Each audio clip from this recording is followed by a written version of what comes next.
Welcome to They Live by Film, a platform dedicated to bringing you film discussion and interviews from around the world. I am Adam Lundy, and I'm joined, as always, by my co hosts, Chris Haskell and Zach Bryant. Hello, Hello. hello. Hello, folks. How are we?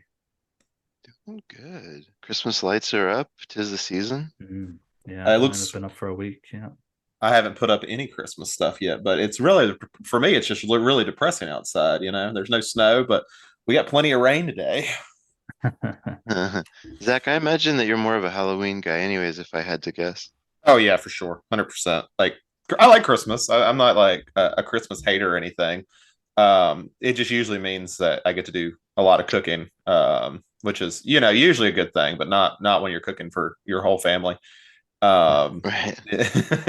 that's not the fun part, but beyond that, I enjoy Christmas. I get money, so that's cool. I You get to know, go. just to, you get to do what? I just get to go blow money on movies that I could, use for bills or something. I don't want to spoil it which one it is yet, but just so we don't forget, Adam, you sneaky dog, you got a Christmas movie in here. Um, you snuck a Christmas uh, movie into this list. uh, did I? Yeah, we'll talk about it in the middle movie. Oh, Uh, okay. That's it during I it didn't take catch Christmas. that part. it takes place at Christmas time. Yeah, there I is a did couple not of catch that. references to it. Yeah, Okay, yeah, there we go. yeah. Well, what have y'all been watching outside of this lot? Um, I only have a couple of things, so I'll just jump in. I mentioned last time I was reading Killers of the Flower Moon. I finished that and actually nearly finished The Lost City of Z by the same author, David Gran. Only have like 30 pages left, so I'll probably finish that today. And then I'm going to move on to his next book, The Wager. But in terms of films, I still haven't seen Killers of the Flower Moon, so I'm waiting. I'm waiting for it to be streaming. You can rent it now, but I'm not paying €18 to rent something that's going to be streaming soon. So I'm still waiting for it to actually be streaming before I can watch it. So in terms of stuff I did watch, I watched a couple of noirs that were on the channel. Um, I watched The Glass Key, which wasn't very good. I don't know if you guys got around to seeing it, but I wasn't really blown away by it, to be honest. I thought it was a bit meh. I watched Blast of Silence, which I was a little bit disappointed in. I thought it was going to be better. Maybe I wasn't in the right mood for it, but it didn't blow me away. It wasn't bad or anything. I didn't really come away with anything that I didn't particularly like about it, but there's also nothing that I really sort of overly liked either. So it's kind of middle of the road for me.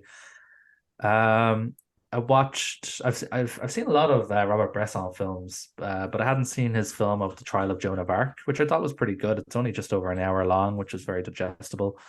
I thought it was good. Some of the letterbox reviews online for are really weird, though. Basically, everybody just complaining that it's not The Passion of Joan of Arc, the Dreyer film, and I'm just like, these are like two different films. Why are you mad that this is not another film? Which, funny enough, might be a theme that we talk about shortly. When we find out why people are I was mad gonna that one say, yeah, film we isn't another film. can. Um, Finally, then last night, oh no, was it last night? Maybe it was the night before. I watched. I suppose finally watched because I've been saying I'll watch it for a long time. Whatever happened to Baby Jane? Oh, cool. Uh, Never seen it before. Neve wanted to watch it, so like, cool, we'll watch it. It's a bit too long for my taste. It's like two Yeah, hours 20 or something. It's I like didn't like it. way too long for what it is. Like the main performances are really good, and I think if you cut like 40 minutes out of it, it's a much tighter film. And I would have liked it a bit more. I thought it was good, but way, way, way, way too long. But I did, funnily enough, notice that the beach at the end is the same beach from the end of Kiss Me Deadly, because of course it's the same director. Ah. So the beach that whatever happens to Baby Jane is the same because you can see the beach house, which actually funnily is Robert Aldridge's beach house. So that's his beach house, the one that's in the end of both of those movies. Um, but that is me, apart from the three we're going to talk about today.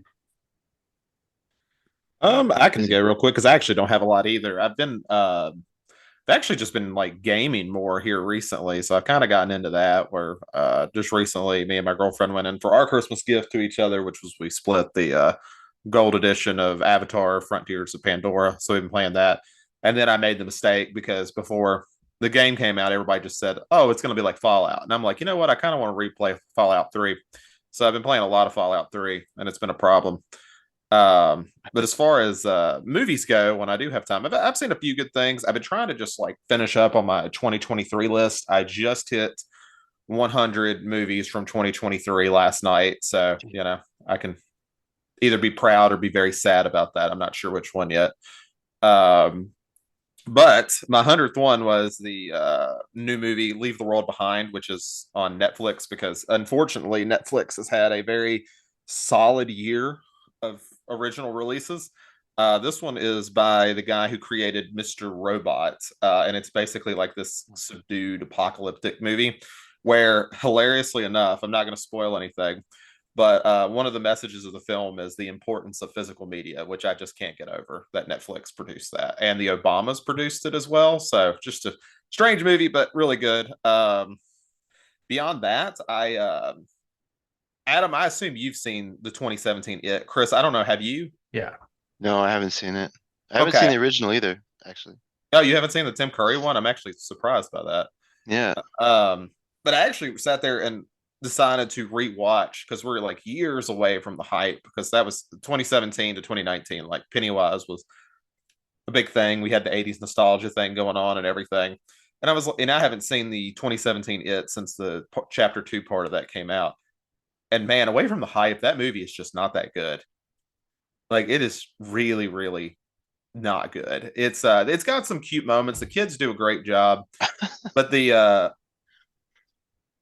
scares are terrible. Like they are awful.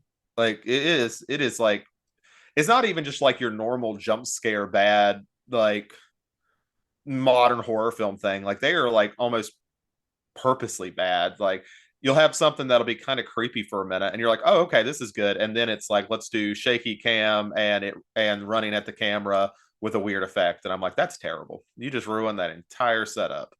So it was kind of interesting going back and seeing that movie again away from like how exciting it was for everybody when it came out and just be Yeah. like, yeah, there's some good stuff, but this is not good. So I'm going to try to watch chapter 2, which people seem to have more issues with. Yeah, I I haven't seen remember it. not liking it. I remember Yeah, not liking chapter 2. But I did like chapter 1, but I haven't seen it since it came out, so maybe I'll feel similarly to you. Did I was disappointed. I really was. does chapter 2 get into the whole like alien stuff? No, they pretty much leave all of that out. Like, I mean, Okay. they kind of reference the fact that they tiptoe around the idea that he's this interdimensional Uh-huh. creature thing. Like Uh-huh. you could tell they're just like, there's no way we'll keep a mainstream audience if we start going into the giant turtle god. Like no one will watch this, but our Stephen King fans. Isn't he like a shapeshifter or something? Isn't there like a So in the Dark Tower, Yeah. I know you've read the Dark Tower. They kind of yeah, go into the creature that he is. I can't remember the name of it, but yeah. essentially they all feed on different things. So some of them feed on happiness, some of them feed on different things. He's just the one that happens to feed on fear. Okay, yeah, that's Uh, right. so it's just he's basically like he's part of the Dark Tower, which everything is, cause a wheel, all that good stuff. Uh-huh. And so it's an interesting idea, and I do like that, but it's not going to go into turtle god things. Unfortunately, they reference it a lot. Like in the first movie, they have like Legos of the turtles and stuff like that. So you're like, oh yeah, so he wants to make it obvious he's read the book, but he's like, I'm not going to touch any of that. Right. Which you get the weird ritual in it towards the end. So I kind of get that. They were never going to do that. Neither film has ever done that, and they won't for no one's going to take that amount of controversy. You Uh, mean no filmmaker will have a scene where a bunch of kids run train on their other friend? What? yeah, we need like I'm trying to think of a filmmaker that might actually do it. Like, which Alan Get one? Larry Where's Larry Clark when you need him? Like, which one would have the stones to actually do it? Like, let's see, how do I make this work? But beyond that, no, I don't have a whole lot. I've just been rewatching. I'm just trying to get through my 2023 list. So, Chris, why don't you finish this up? Gaspar Noé puts it in the plot, not even knowing it's a part of the book, just Like because this it's a just messed seems up it idea. just seems natural. Oh, okay. Yeah. Well, by the way, did we ever figure out who won the contest for best year in film? Are we just going with the fact that it was 1989? I No. think we're going with the fact that I won. I had the Yeah. least negative thing said to me, so I Yeah, think by I default I think win. Zach wins. I don't want to besmirch somebody's name who's not on the podcast, but I was going back and listening to it. Uh, all the 2023 was hilarious choice. I don't think we gave Crit enough credit for being a troll. That was that was I was laughing a lot at the anyways, that was well played. No one was expecting 2023 to be chosen as an option. Um anyways, all right. Um for me, so kind of all over the place in terms of genre and years and stuff, but I'll just say quickly, I saw Flowers of Shanghai um, by Xiao Xian Hao. Hugh? Do you know Xiao Xian How Xiao Xian is what I would say. Hao Xiao Xian? Sorry for our I, Taiwanese listeners. I would just sit there and say that dude who made that movie. So you did better than me.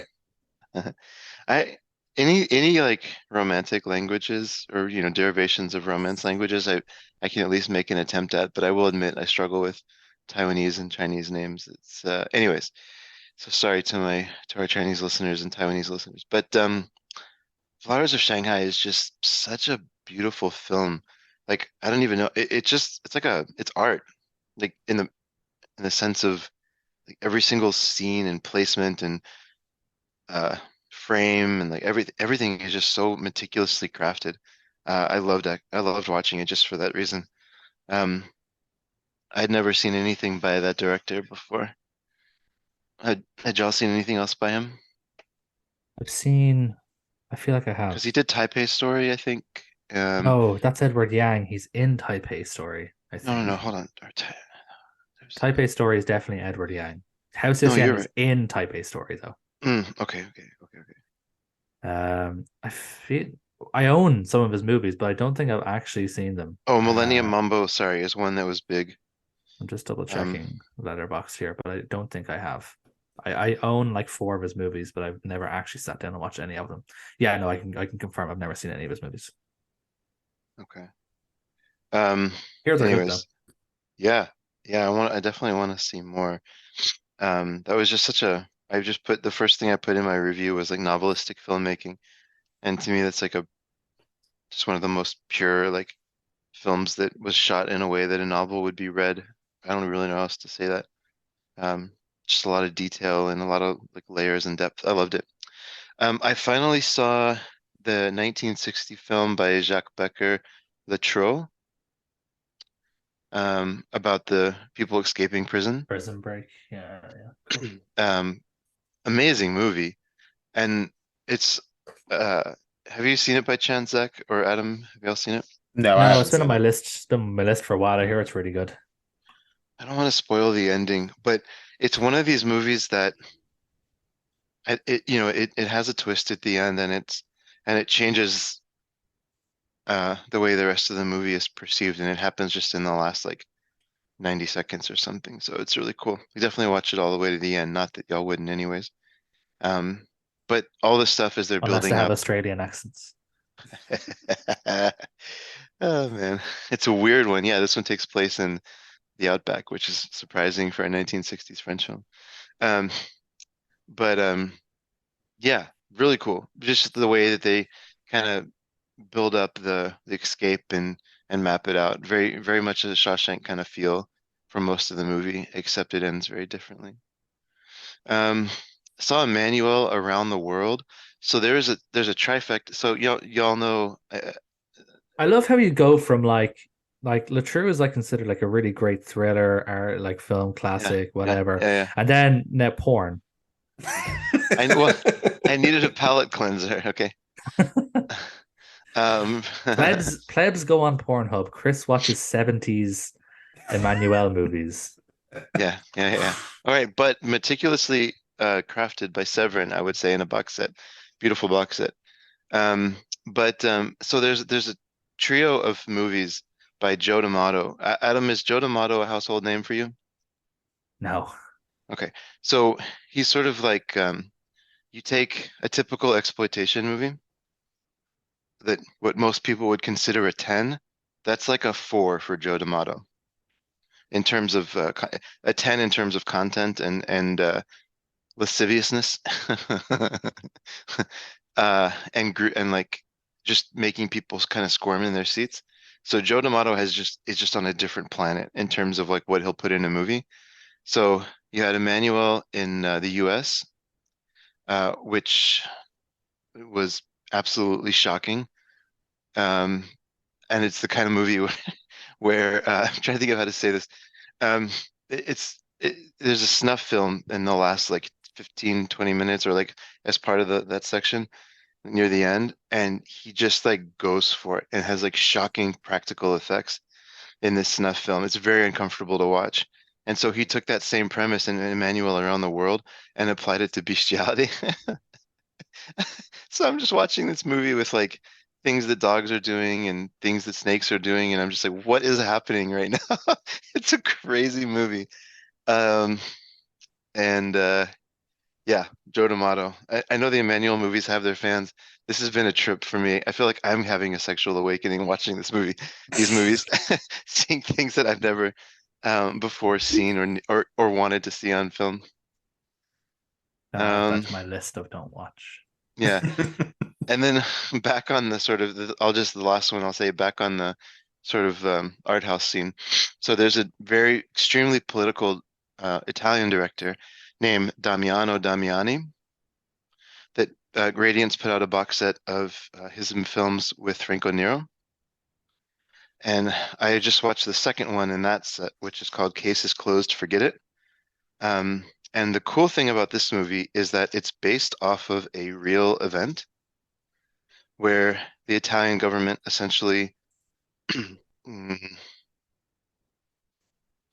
just through mafia ties and through ineffectual leaders basically let a dam collapse even though they knew there was problem with it. And so the movie is a fictional story about an architect that is weak and ineffectual and is completely run by bribes and thinks he can get away with anything in prison and in life just by paying his way out of it. Um, and in the movie, for the most part, he does. He's successful at that, but it's shown that he's like a snake, right? And has no heart. And there's a really, I don't want to say it's a twist ending. It's not really like that, but there's a powerful ending where you see how low he'll go. Um, and so I wouldn't say it's like an amazing movie. It's not even ranked on They Shoot Pictures, but it's good and extremely angry, which is sometimes fun to watch from political movies. So it's a big list of kind of what I've been seeing in the last week, 10 days, other than what we're about to discuss. Which quickly I wanted to bring up, Chris, since you've watched a little bit of Franco Nero stuff, Yeah. or why I cannot figure out why they have released so many of these on rights. It has been so many of them, a ridiculous amount of them that seems like that is released here lately. Oh, specifically Franco Nero? Wait. I'm getting names. I think I'm getting names mixed up. One second. I'm going to double check because now I'm doubting myself that it's Franco. It's not Franco Nero. I was thinking of what is his name? Now I'm blanking. It's the guy. Everyone's been putting out 4Ks of him. Jesus. Mhm. Jess Checo Franco. Oh man. Yeah. Now that I'm on the Just, like oh wait, you're talking about Jess Franco. Jess Franco. Thank you. Yes, I got the names. Oh, I got the names mixed up, and I was yeah, so yeah, I was yeah, yeah. mentally thinking of the wrong thing. Thank you. Good God, I blanked out bad. No, no, no, But no, yeah, I it's was okay. like, Well, Jess yeah, Franco Nero, like that's an easy mistake to make, yeah. know. But after I said it, I was like, wait, that's not the right name. No, So no, no. everything I was thinking was wrong. So I was like, there we You're go. talking. Thank you. So on the Vinegar Syndrome Discord, because his name is actually Jesus Franco, but he goes by Jess Franco. Mhm. So on the Vinegar Syndrome Discord, there's a group of people that refer to him as our Lord and Savior. Well, they must be very happy because there's about 800 releases of his movies that have come out in like the last year. Seems like there's a new Well, 4K every week. so here's the funny thing though, like he has hundreds of movies that he's directed and been a part of. So like you literally cannot ever watch all of Jess Franco movies. But yeah, no, he's definitely having a day. That's a very true statement. He is having a day. Yeah, so when you started talking about it, I was like, oh, there's another one I haven't heard of. That's not surprising because there's a million of these. But then I was like, oh, right, wrong person, wrong person. And just before we talk about the film, just speaking on Radiance, my the Sulkin set came in for me during the week as well, actually. And it's beautiful, the End of Civilization set from Radiance. Looks absolutely stunning. Haven't watched any of the films yet. I'm gonna try and get to them over the Christmas break. Yeah, no, mine's Uh, shipped, so hopefully it comes in soon. yeah, it's looks really, really nice. So now I'm still fully complete on Radiance so far. I have their December releases pre-ordered as well. The World Noir, and I can't remember. I think it's a Japanese film. I can't remember exactly what it's called. But I'm looking forward to the World Noir box set. I have also pre-ordered the White God Black God White Devil. Yeah, Black God White Devil from Mawu Films, obviously one of their partner labels. Of that pre-ordered as well. So that should come in sometime this month also. Um, cool. So ready to talk about a couple of a trio of films, guys? Yeah. Yeah, let's do it. Cool. We're going to start with what I assume is going to be the most divisive of the three.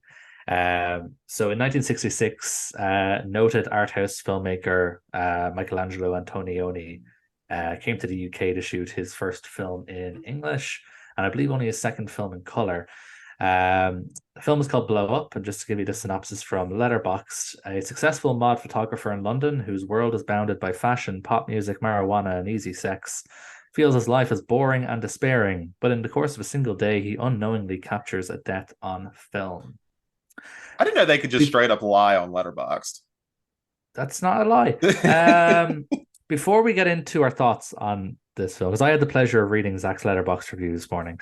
So before we get into our thoughts on the film, I want to just provide some context because I feel like I've kind of screwed you guys over a little bit. By pairing these films up without giving a bit more context. So I just want to give some context around Antonioni. I'm not an Antonioni fanboy by any means, so don't feel like you're going to hurt my feelings if you don't like this film or whatever. I have his films that I like, and I have his films that I don't like. He's a very polarizing filmmaker, even in critical scenes. If I remember correctly, when La Ventura, which was like his breakout hit in 1960, when that showed us Cannes, with that show at Cannes, half the film clapped, half the theater left, and half the theater clapped at the end. That's right. So he's a very divisive filmmaker in general. Antonioni doesn't really dig on plot semantics. He's not really a guy that's going to give you a cohesive beginning, middle, and end. He's more interested in capturing experiences and realities, and those are not always tied in a neat little bow. So it's kind of his shtick. It works sometimes, and it doesn't work other times for me personally. Anyway, his big thing is around capturing how urbanity and modernity has kind of stunted humanity's emotional sort of connection to the world and stuff like that. It's all very heady. It is very art housey. So I feel like not pre-warning you guys to if you were going into this film expecting it to be blowout but with a photo rather than a sound recording, I'm sorry. Because as we're going to discuss, this film is absolutely nothing like that in any way, shape, or form.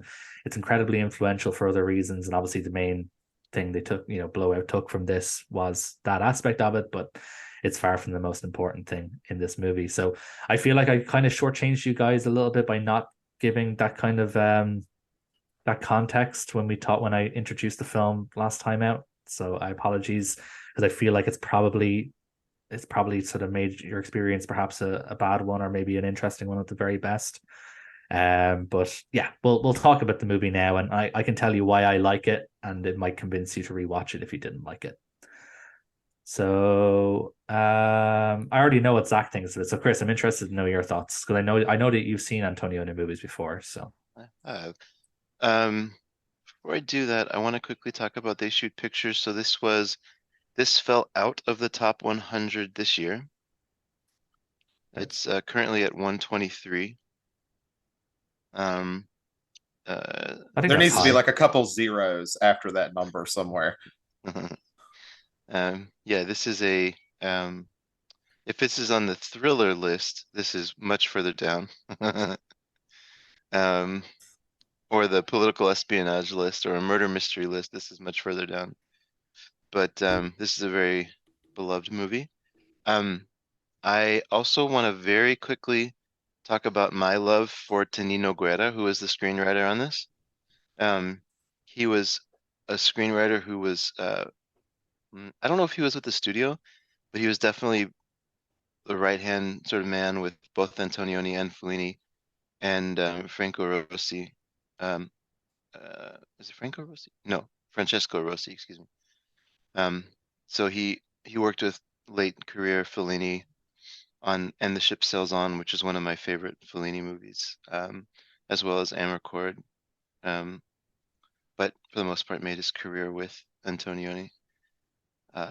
So I just want to give a shout out to classic screenwriter. I had to watch this movie twice, the last 30 minutes twice, because it ended, and I had Zach's reaction of, wait, what did I miss? Not that I was expecting it to be blow out, because I had not seen that yet either, but I was expecting them to do something with the mystery,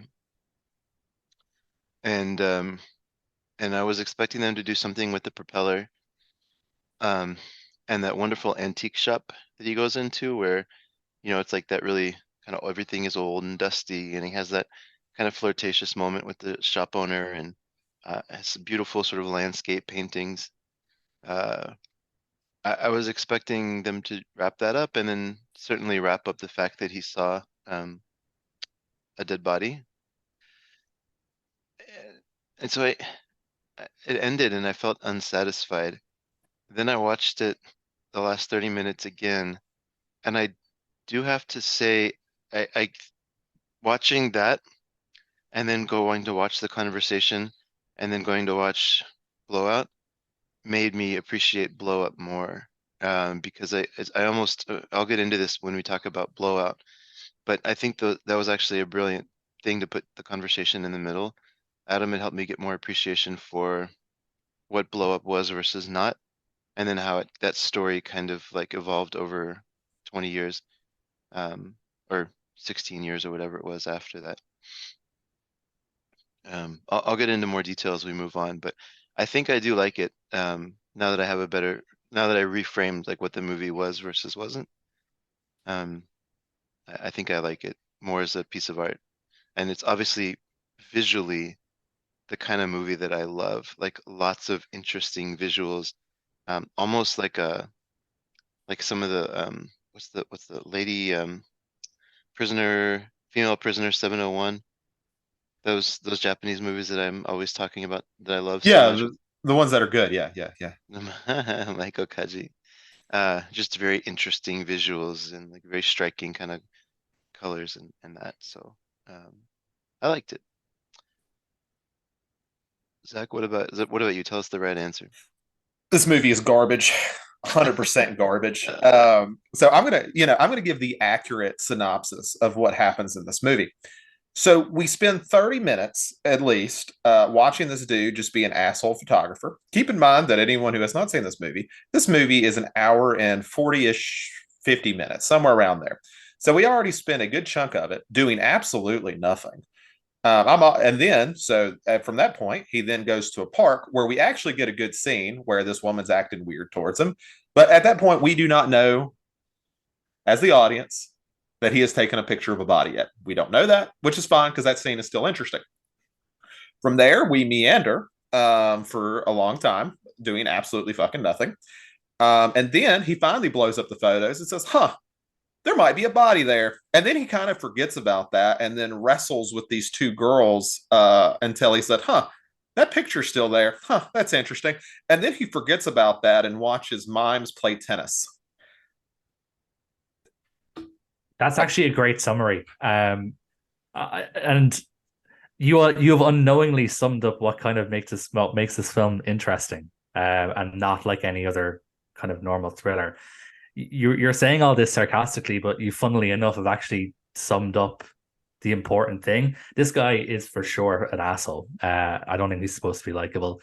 I like David Hemmings, the actor, though. He's good. I do too. We talked about him in in Deep Red. Yeah, I was Deep going to say Red. you Yeah, probably recognize him yeah. from Deep Red, of course. So right, I need to try because this film has lived rent free in my brain all week. So I need to try and just sort of I've been trying all week to wrangle and sort of straighten out my thoughts because there's so many different things about this film that just live. It's just been in my brain all week. Um, so I know we're not talking about Blowout yet, but it's easy for me to compare this to Blowout. In terms of trying to understand why Antonioni made the film this way. And I can totally get frustration with this. Like I said, if you're expecting a straight murder mystery, then you're going to be frustrated because it offers you nothing. It's very cold. It doesn't, it's not actiony. It's the polar opposite of Blowout. Um, with Blowout, the central mystery is everything. It's the only important thing in Blowout is the central mystery. Everything else in the film serves the central mystery. It's the only important thing about Blowout. Which is fine because we'll talk about Blowout and I love Blowout and that's all good. In Blow Up, the central mystery is treated like every other day bullshit. So this is a guy who, and this is, in my opinion, this is Antonioni's view of youth culture today, especially in England during this sort of swinging 60s where everything was drug, sex, and rock and roll. This is a guy who is insanely bored about everything in his life. He can't focus on one thing before he needs to move on to another. So even when something dramatic and outside the ordinary happens, it's still treated as just mundane bullshit that he gets bored of. Which I know that's not satisfying if you're wanting an answer to a mystery, but it's done on purpose. It's done on purpose for this way to kind of show that for a guy like him who is completely dissatisfied with everything and is completely numb to everything, even something as intriguing as capturing a mystery on film is just another daily bullshit thing that he'll just get bored of after a while and move on. So that's how I kind of feel about this movie, just in general, in terms of that's how I can not hate this movie. That's the justification that I use to not feel the same way that you feel, Zach. If that's kind of the best way I can put it. That's how I can justify this movie's structure. And I think a lot of that would work for me if the meandering was at all interesting. Like I'm just kind of like, what am I supposed to get out of this? I mean, I don't need 2 hours to know that this dude is an apathetic asshole. Like I figured that out pretty quickly. And so I feel like we're just like reiterating the point to the point where I'm just like, I don't care. I have a slightly different theory. Can I do you want to go deeper into your theory for a minute, or are you okay if I present something different? Yeah, no, let's go. Let's go. Like I said, my thoughts are not straight on this. I have so much shit on the wall. I'm just gonna hope some of it sticks when I throw it out. Yeah. Okay. So knowing that this is a Tonino Guerra script, he was big into metaphor. Like Amarcord is one big metaphor. It's kind of, I mean, it's kind of even on the nose. It's not even that subtle. But I think that this is somehow, if you take into consideration the mimes and the fact that he's enamored by the art, that antique shop, and enamored by this woman who's built up some work of art, by the fact that he's so passionate about art, but at the same time, if there's a couple of moments where as soon as he's done shooting, he doesn't care at all. Like you see in the beginning, he has that one scene where he's filming that woman, or shooting that woman, and he is so into it, and he's on top of her, and he's kissing her, and they're sharing this moment, this intimate moment. And then as soon as he's done, he goes over and he puts his feet up on the couch, and like he's done, he's checked out, right? So if you watch the trajectory of his character, he's like art to him is kind of a business. Um, but he doesn't really he's aimless. Like he's not quite like his buddy Ron, who's really into that culture of the party culture. He's not really in that, so he's not using that part of the world. He's not really into art, it seems like, for pure reasons, which could explain the randomness of the propeller to me, that it's just something random that he does because he doesn't really have direction.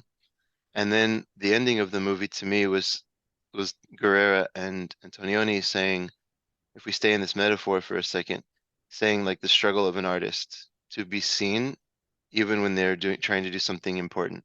Because he goes to Ron for advice. And I don't quite understand his relationship to Ron, if Ron's like his manager or if it's more like I don't quite Seems understand like that his relation. agent or something. An Like that's agent what. maybe, Yeah. right? But it seems like he treats Ron almost as like a tether to the real world and or the non-art world. And when Ron doesn't care, then he's sort of aimless and he doesn't have he's nothing without this career, but then at the same time he doesn't love it. And so it's like this kind of struggle of an artist. And that's that metaphor is loose, but I could wrap my head around them trying to create this look at somebody who's essentially almost like is it what's the Tarkovsky movie? Ivan Andrei Rublev.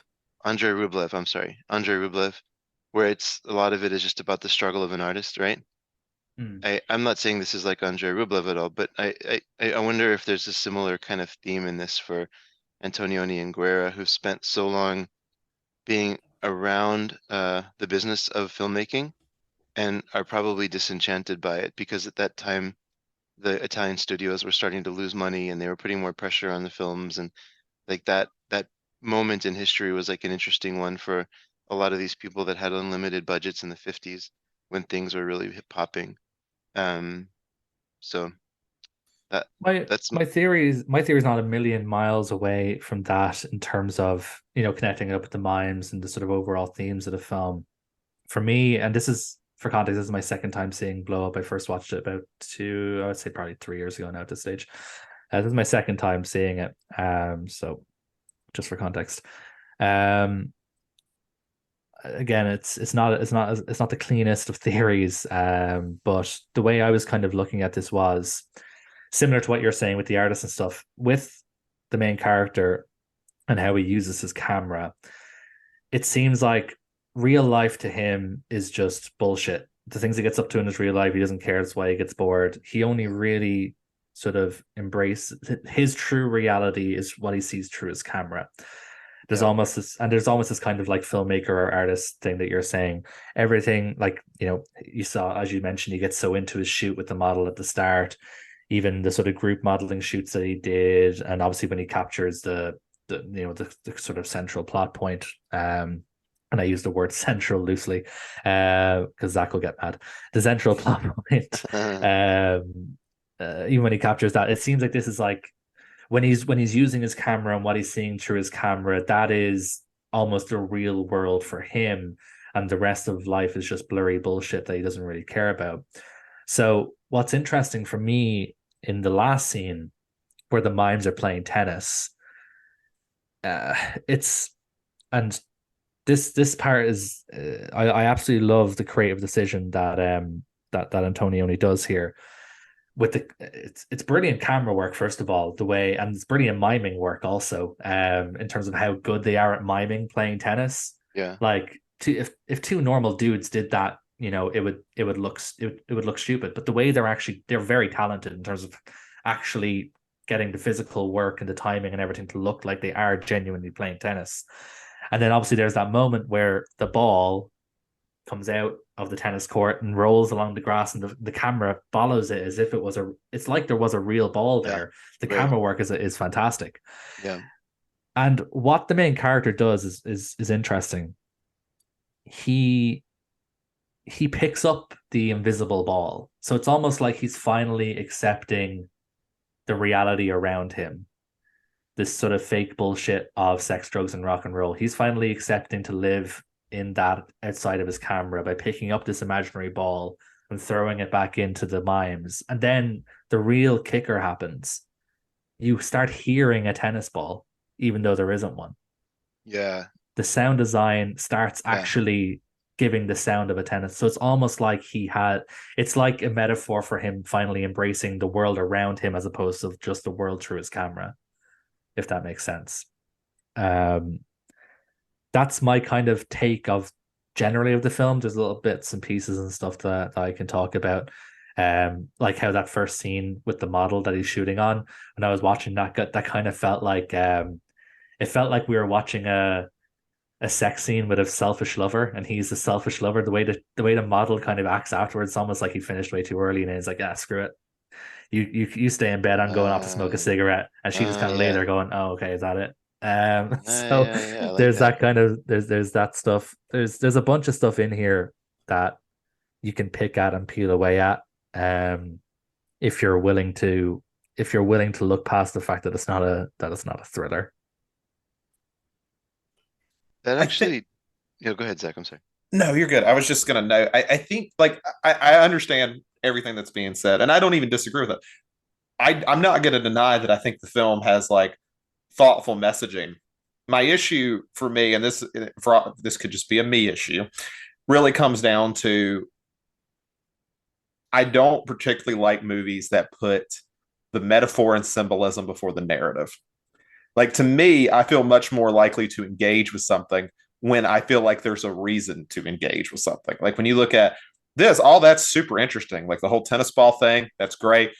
I was already so checked out at that point that I really didn't feel like engaging with it anymore.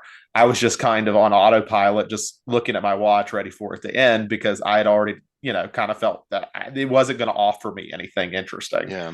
Yeah. And and Hmm. for me, it's one of those things where it could be I just don't have the intelligent mind space to go for that abstraction. I just think film should be well. There's nothing film should be, but I think if film is going to be something I will like, give me something that I can hold on to. I can take it at surface level, and if I really like it, I can go deeper than that. But I feel like it's almost a skip step for me to look deeper into it if it hasn't offered me anything in return. Like I feel like if I have to do all the legwork here, then I feel like the film has failed, at least for me.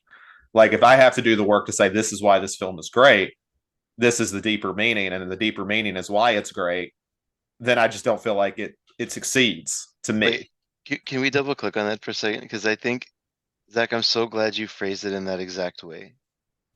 Because for me, this answers the question of why you hate the French New Wave. And and I want to psychoanalyze you briefly. Sure, go for it. Not really. Just but this is okay, so what you just said is the exact reason that I like all these movies, but I think I finally have a reason, like a concrete, a discrete thing that I can say of why. So these filmmakers, right? I don't know specifically about Antonioni, and obviously this is not French New Wave, but like a lot of these directors that were coming out around the 60s had seen um standard studio movies and were reacting to those and wanting to do something different, right? And so they were wanting to like push the audience and not give them everything and elevate the art of filmmaking into something more cerebral, right? That was like that. So the reason you don't like it is specifically what they were trying to do. I'm not saying that to try to convince you that you should like it, but just just to give you a different perspective, like that's exactly what draws me to that stuff is I get bored quickly, right? So like if I love slasher movies, for example, but like I can't just watch those because like I need to mix it up, right? Like I need different things and and I like being challenged sometimes. So movies like this where when it ends, I don't fully understand it and I need to watch the last 30 minutes again. Um, for me, that's exciting because it's like, okay, then now I'm starting to look at like every detail of the movie and uh what he goes back in that last act and he like kicks the propeller, so I'm like, okay, why is he doing that? Or like I'm watching everything now to see where the filmmaker's trying to give us clues. um so anyways, like I said, not trying to convince you, but I think that's just not your thing, right? Like you're they're they're saying here's a standard, not a standard, but like here's a storyline that's not so direct because it's exciting to do something that's not so direct and like just sit and like think about it. I Is mean, my to a that degree, I agree. I do think there is a way to do both, though. I mean, to be, I love David Lynch. I love Lynch. I wouldn't say he Mm. gives all the answers, but I also think he has a narrative through line. No matter how absurd it is or how strange it is, there is a plot narrative to follow. There is, at least enough traditionalism to the setup and everything else of how we view film that, I can look deeper into what is he trying to say with Twin Peaks? What is he trying to say with Wild at Heart or anything like that, or Yeah. Elephant Man? And because there's still something to follow. If I want, I can still take, if I want to, if I'm only sort of into David Lynch, like a David Lynch movie, I can take it at face value that this is just a weird world that he's created, the surrealism, but there is still a plot progression that keeps me interested. Whereas if I really like it, then I can start saying, okay, so what made him choose these things? Is it necessarily fair? It may not be, but it's just like, I feel like if I'm going to put the investment in, then it's up to the filmmaker to, at least from my end, do something to keep me interested. Like if I Yeah. have to pull all the legwork, then I'm not interested. So Jodorowsky and Lynch, I think, are different than what I said, but I'm so glad you brought that up because I mean, I'm processing all this live. I didn't have this planned, right? But I think those two are not working against a particular narrative and trying to do something different. I think those two are just unique minds that are just making movies as they know how to make movies, right? Yeah. Which is slightly different than I think what I'm saying here, which is like and I don't know for sure about Blow Up, by the way. I'm just saying in general, the thing that was coming out of France and Italy at that time, I think was a reaction to something specific, right? And saying, well, let's let's make movies differently. Um, and I feel like you just don't like that, which is fine, right? I mean, that's not I'm not trying to convince you, but maybe like I think Lynch and Jodorowsky have like a sincerity to the way they're telling the story, where it's not like they're reacting to something, they're just telling their stories, right? Like Yeah. Yeah. Jodorowsky's a weirdo, but he's telling a very sincere story. It's Yeah, like and very, I will say I value sincerity a lot. Like yeah, I don't mind, like, there's an argument that postmodernism is far from sincere. I do like it to a degree, but I'm also a lot more happy when there's just a sincerity to do something because you like it or you yeah, find it interesting. I think not the stuff that's happening before sucks. So let's comment on that by making, in my opinion, a worse product just to make a statement about it. Like I found that odd. Yeah. I find that I'm just like, cool, you're angry about something. Go punch a wall or something. I think the key takeaway, and I will say, Zach, like I agree with a lot of what you're saying, and I would not try and challenge someone on not liking this movie because I can understand why people wouldn't like it. And I'm glad you brought up David Lynch as well, because I feel the way you feel about this movie, I feel a lot about a lot of like surrealism, and I wouldn't really call this film surreal or anything, but I feel like we can make a common ground there that I struggle to engage with a lot of surrealism for this reason that you're mentioning. You struggle to engage with this film, so I completely get that feeling. David Lynch would also be another linchpin for me, no pun intended, where I can enjoy surrealism because there is the semantics of a plot there. Um, I think the key difference between maybe why you can't, or you struggle to engage with Blow Up is maybe less about the fact that there's no plot from what you can see, and more about the fact that maybe just the stuff that's happening and just is not that interesting to you, which is completely absolutely fine. yeah, If swinging 60s stuff is, if that doesn't, if what you found was boring, what this guy was doing, then that's fine. You're allowed to think it's boring. It's just not your interest. And if you're not going to be interested in the everyday minutia of swinging 60s London, then you're going to have a bad time with this film because there's not enough of the other meteor stuff to sort of get you through those drier moments, I guess. Yeah, and I mean, I think filmmaker, and we'll talk about this with the conversation. I think there are ways to make something that seems mundane and seems almost so regular or so uninteresting feel very interesting if it's set up in the right way. Like the idea that you guys are talking about, like with the character, his apathy, his hmm, boredom and things like that. I think that is all super interesting on paper. Like the idea that, and this is, let's see, this came out in 66, right? So we're Yeah. looking just a couple years after the which I think probably influenced a lot of these movies, the assassination of Kennedy being caught on film. I think a lot of these three take a lot from that idea of Mm-hmm. how people perceive that event. I mean, we look at the camera roll that where Kennedy was assassinated. It's probably the most watched film in history Mm-hmm. that's ever been put to celluloid. And I think, there is a lot to engage with that, the conspiratorial mind, the government mind, which is more of what the other two films will do. But there is also this sense of apathy to explore. And I think that's a very interesting idea to go with. That what's the point? But I don't know. Like I would love to engage with that, like in the film. But I don't know. I think the closest it ever gets to me to doing that is the park scene where he's kind of talking to that girl. And she makes one of the worst points I've ever heard when it talks about where he took her photograph in public. It's like, people have a right to privacy. Like, no, you're in public. You don't have a right to privacy. That's a terrible. Yeah, right. That's awful. Well, she He, even says, "I'm in public. I have a right to privacy." It's like, wait, what? like, no, that's not how this works. You can take a picture of anybody when you're in public. Uh-huh. Like, it can be Uh-huh. rude, but you can do it. Uh-huh. But like, I think that is like where it starts, where he's starting to talk to her, you start getting a little bit more of like his worldview and the way he sees things and the way he treats people. And then I just kind of get lost again. Like I feel like it takes some steam. I'm like, okay, the steam is like coming. I wasn't even too bothered by the fact that 30 minutes they spent 30 minutes doing random bullshit. That's fine. I know a lot of films in this era like to do that. That's great. That's cool.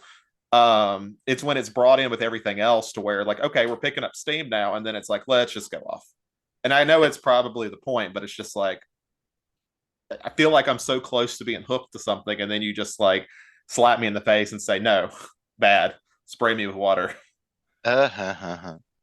There's two things I'll just quickly and this is not meant to, like we said, this is not meant to convince you. We say that every week, I think, right? But like for me, I loved the photo shoot scenes. I personally have an interest in just like meandering through antique shops with like on a date, or like like that would be a really fun day for me to just kind of like meander through antique shops. Um, so like I enjoyed that part. Um, I thought it was kind of funny and interesting that he got this propeller. Like I enjoyed that scene where he was just chatting with that woman, and so like I guess I enjoyed the journey. And the first thing I want to say is I think that's critical to whether or not you enjoy the movie, right? Like Yeah. you sort of you either kind of connect with that or not, right? And I don't think that's like that's not saying that like it's better or I just like I think you have to kind of enjoy this art very artistic kind of journey to like the movie at all. The other thing I just in closing, I guess, Adam, you said something that answered a lot of this for me, at least in my head. This is going to be the answer for this film. I think the important thing for me in thinking about this movie is when he has a camera in hand versus when he doesn't. And that clear line of being in total control versus being completely out of control. And that's an interesting thing. I think the answer to what the movie is somewhere in there. I like that you brought that up. I think that solidified this for me. Um, it's such a hard film. I'm like, there's so many different things with this, and there's something else that caught me on this watch that kind of ties into what we are doing now in terms of analyzing this film. Um, and this idea of perhaps over analyzing or trying to see things that are not there. I think Zach, you mentioned this one time on an episode. Sometimes the curtains are just fucking blue. Um, this sort of danger of over analyzing something or trying to read between the Yeah. lines or trying to see things that aren't there. I think there's a moment in this film that I think actually even references this as well. So kind of towards the back end of the film, when his place has been ransacked and all his photos have been taken, he's just left with the one photo of like the most blown up version of the image, and it just looks like nonsense. It just looks like somebody just threw a bunch of paint on a piece of paper. It doesn't look like anything at all. um without the context of the other photos and it kind of like zooming in and in and in and in, the final image just it appears like nothing without the rest of the context. So there's almost this idea that Antonioni is saying, if you overanalyze something, eventually you're going to get to something that is so far away from where you began, it's just nothing. Which I think is kind of funny because he made a film that's basically guaranteed to be overanalyzed till the end of time, kind of like Persona or something. One of these films that everyone's going to try and dip their spoon into the soup and try and get involved. So I think it's funny that he perhaps, and again, I could be overanalyzing this this theme of overanalyzing. Maybe I'm overanalyzing it and thinking that that's even a thing, but to me it almost felt like he was saying, when you overanalyze something, sometimes the end product you get is so far away from the original product that it's essentially meaningless. There another kind of thing I want to talk about this movie a little bit is just like the general kind of vibe. I don't mean to annoy Zach when I say this, but I feel like if you take this film, Blow Up, and you add it to, if you basically take the vibes of this film and add in the murders of Blood and Black Lace, you basically would get a Dario Argento film.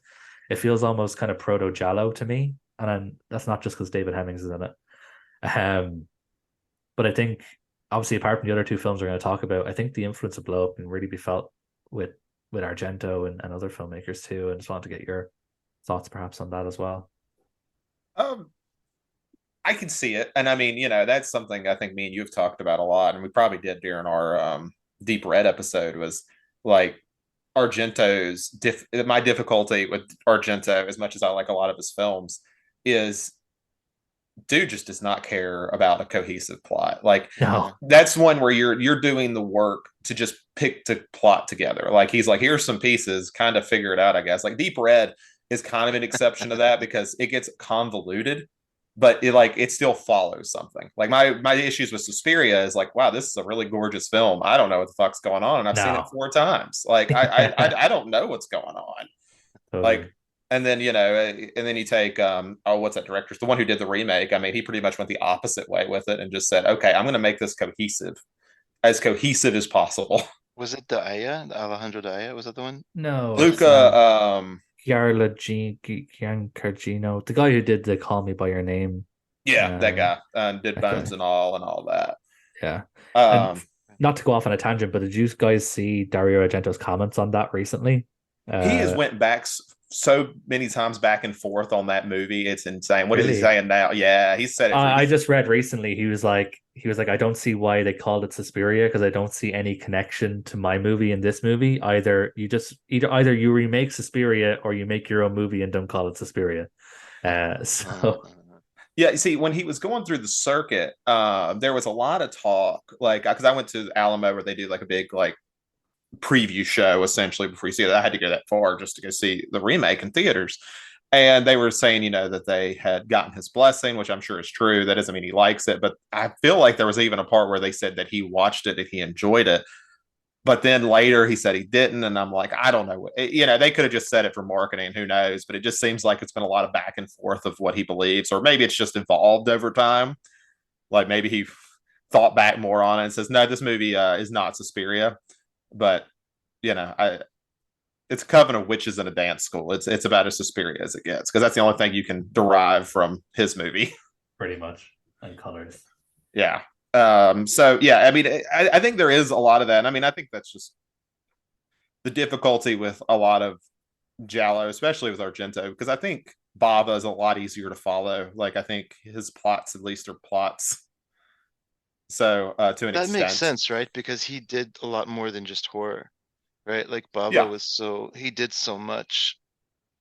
He made so many different types of movies. He was just trying to make a tight story, I think, more than anything, right? And have some cool effects in the movie. Yeah, and Argento's always given the feeling, for better or worse, of we'll figure it out as we make it. This is cool. Let's use this and say, well, it doesn't tie back to anything. That's okay. That's fine. It's cool. Which works in his own way, I guess. It definitely works. But yeah, I can definitely see our evolution here from something like this to going more into the Giallo era of Italian films. Any final thoughts on Blow Up?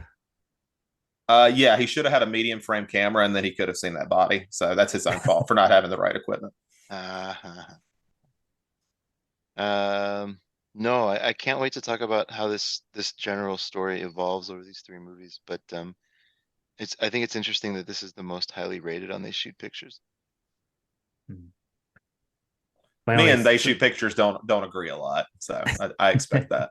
They need your vote, Zach. that's it. Zach needs to balance out all the art house phonies. Right. Yeah, my only final thoughts really is that I don't recommend Zach ever watch another Michelangelo Antonioni film. If you vibed with this one, I was going to recommend watching The Passenger with Jack Nicholson, but yeah, no, maybe not. Definitely don't recommend watching any of his Italian movies. If you wanted to dip your toe in another one of his films, then I would recommend The Passenger with Jack Nicholson. But again, don't go in expecting an action-packed romp or anything like that. So that was Blow Up. 8 years later, Francis Ford Coppola made a film in 1974 called The Conversation that essentially took this that sort of again, I'm going to use the word central plot from Blow Up, but you know, that sort of idea of capturing a plot or a mystery and then taking it elsewhere. Obviously in The Conversation it's a little bit different in terms of how it's being captured. To give you the letterboxed sort of a rundown of it, surveillance expert Harry Call is hired by a mysterious client's brusque aide to tail a young couple. Tracking the pair through San Francisco's Union Square, Call and his associate Stan manage to record a cryptic conversation between them. Tormented by memories of a previous case that ended badly, Call becomes obsessed with the resulting tape, trying to determine if the couple are in danger. So if I remember correctly, Chris, this was the only one that you had seen before. And me and Zach hadn't seen this one, right?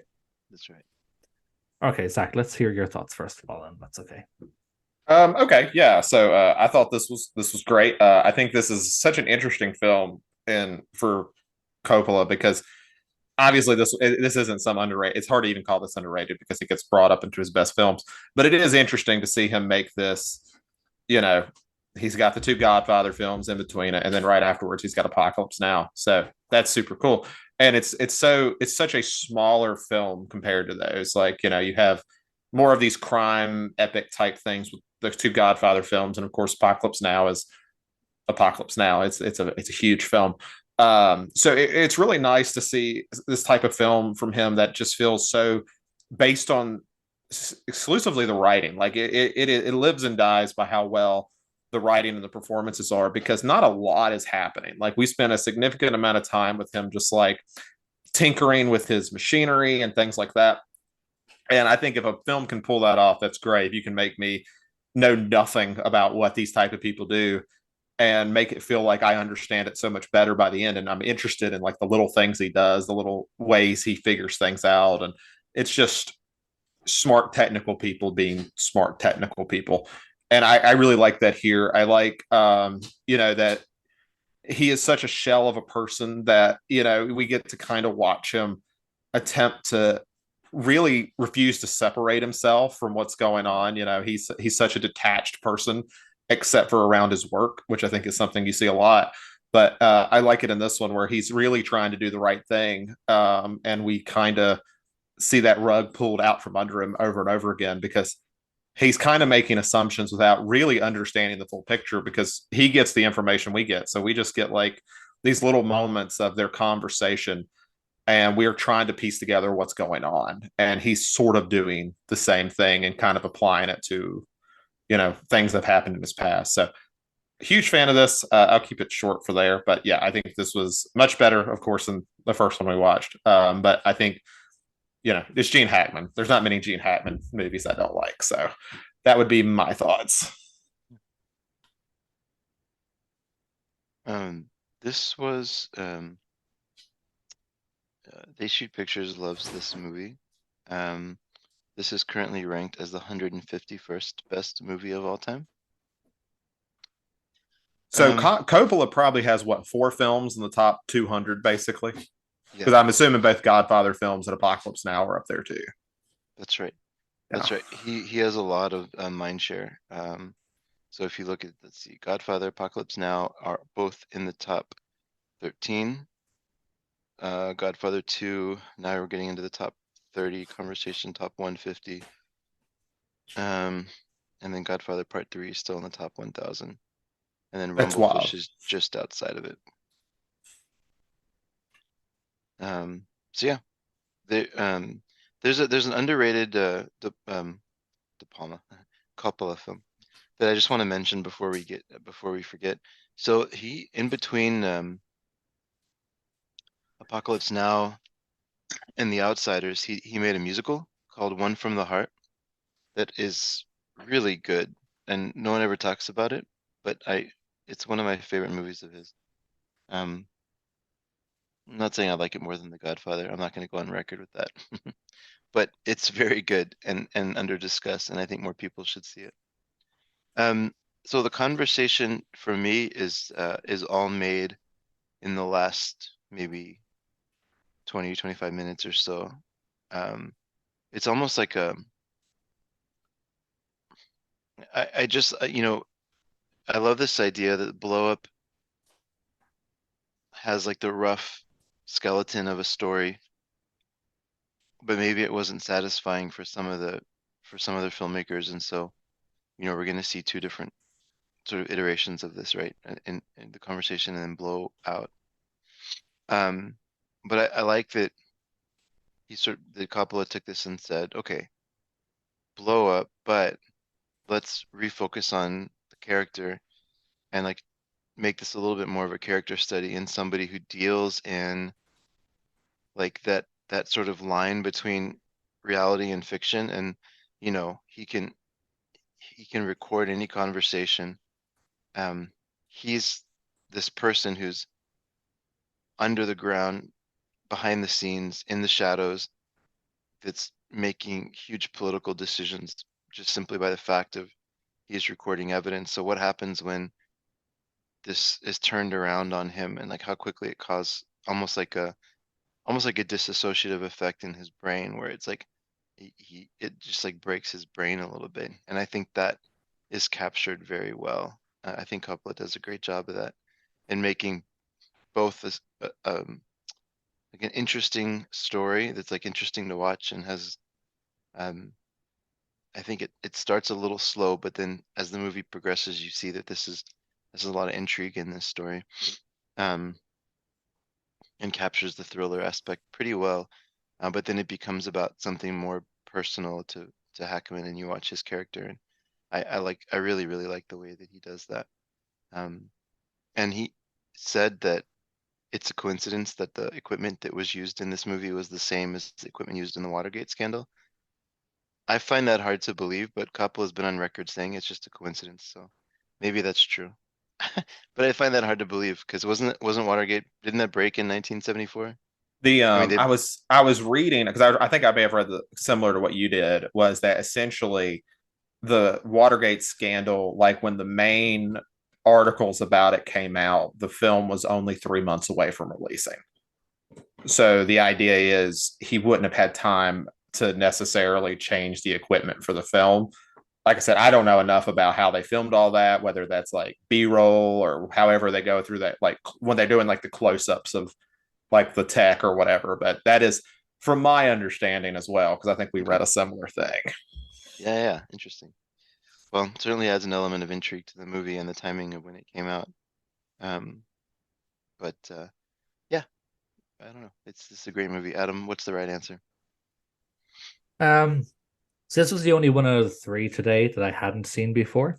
When I was sitting down to watch it, I expected it to be closer to Blow Out than Blow Up. So I was surprised that I think that this film is a lot closer to Blow Up than it is to Blow Out. Well, I suppose I shouldn't be surprised if Blow Out hadn't come out yet, but you know what I mean. I was expecting it to be more up tempo and sort of closer to what Blow Out eventually becomes. So I was kind of pleasantly surprised that essentially, like, this is basically Blow Up, but if but the director decided actually to solve the mystery. Because similarly to to Blow Up, we spend a lot of time just with the main character, everyday minutia stuff going around, him visiting his girlfriend, playing saxophone at home, meeting with his work colleagues, going to conferences on surveillance. Like we spend a lot of time just with him doing his day-to-day stuff while he's wrestling with this sort Right. of with this kind of mystery that's unfolded about the exact nature of the conversation he's recorded and the potential dangers off the back of that. So as you mentioned, Chris, there's going to be an interesting trajectory here and of each film of how important the mystery is to the rest of the movie. Right. So we have Blow Up where it's not important at all. We have the conversation where it seems like it's important, but this main character is trying to figure out how important it is. And then there's Blowout where it's the most important thing in the whole world, and everything in the film is to do with this central mystery. Right. So it's interesting how how each filmmaker got a little bit farther away from the everyday minutia stuff, but I think the conversation hits the middle ground between the two films. Saying that it is technically my least favorite out of the three. I did like it. It's a really, really good movie. It's really well made. Coppola's a great director, of course, when he wants to be. So like the run that he had is just insane. Like I don't think there's a better 4-film run in history than The Godfather, The Conversation, Godfather Part 2, Apocalypse Now. Name a better 4-film run in history. It's tough. No, totally. And in like Totally. what, 6 years, right? We're looking at 6 or 7 years. So that's 1972 to 1979. Insane that he churned out these 4 films in 7 years. Ridiculous. Right. So it's a really good film. The key thing for me, and this is probably it's kind of like the opposite of Zach almost in a little bit. I found the everyday stuff in Blow Up more interesting than the everyday stuff in The Conversation. So that's really what's driven the two films apart for me. That's what, Blow Up, I prefer Blow Up a bit more. Just because even though The Conversation maybe is obviously a bit more intriguing from a narrative point of view, and the last act of The Conversation, whoa, fantastic. The last act of The Conversation is brilliant. Sort of as soon as he kind of checks into the hotel room, that from then until the end of the film is amazing. Really blew me away. But all the stuff leading up to that, the kind of everyday stuff, I had more fun with Blow Up than I did with The Conversation. I just found that world more interesting than Harry Cole's world, even if Gene Hackman is a better actor and his character is probably better written and stuff like that. I just found the other world more interesting, I guess, is what I can say. But overall, it's a good film. I think the part that like kept me with like Harry, because it is true. I think like if we look at these, like if you write down these two people's lives, Hemming's character and you look at Hackman's character, is on paper, the idea of the sex, drugs, and rock and roll thing just has like that, theoretically has that hook to it, where this is dude visits his girlfriend that he won't open up to, dude plays the saxophone sometimes, dude just does these little things. But I think one thing that I think helps with this film is there feels like there's such a voyeurism to it. Like, the whole film is kind of revolved around that idea of seeing something or hearing something you're not supposed to. And like for someone like him, these are all so private to him. Like these are all private moments that we're just kind of feel like we shouldn't necessarily be there for this, because it's not necessarily the main point. But of course, it all kind of ties in at the very end of how it all sort of matters, how he, like him having that private conversation recorded on that pen and having him be very upset about it, because that's really, a character catalyst for him. It's a pretty harmless conversation. It's a conversation probably all those people have had at some point, but it really bothers him. And I think, it's little things like that, of that voyeurism and that seeing things we're not supposed to see or supposed to hear, that kind of adds to it for me. It's especially a harmless conversation given the nature of what they record in their jobs. Yeah, right?